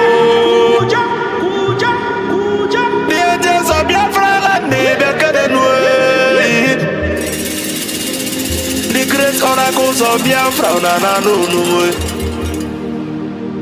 Anu kene no nama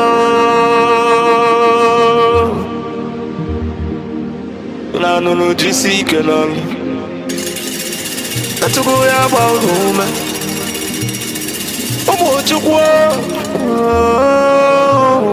chukwene. I say can the Prime Minister H.E. Masi Simon Webber. Abuzi kwa bato biyo.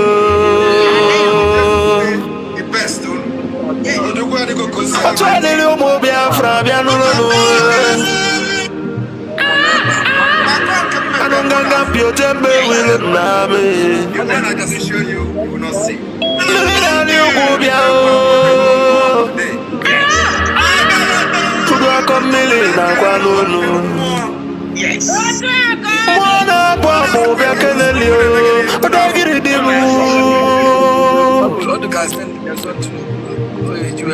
Ose fulu dilo bianulo nuwe. Makwale na kosa de malanya. Mweji mwangu kojilo sinodilo kasojilo yatiji sojilo wewalasa. Abuzi kwe wabato biye. Ogada gidi kebya nunu. Mweji wekwala niyo. Nine tukunyele ndi Biafra na nunu. Nuna beke nege. Asimona yadele ndi Biafra nile namma. Asino yadele nile namma. Madanye na bono mweno utela yiwelienne. Madanye na bono nudonu nongwe. Makana mbona boke kwena bonike. Moya na no moya no. No bivo ya dobeli ne no wa ma believe amalama. A good legacy will last forever, ma believe amalama. And the remembrance of my bless you.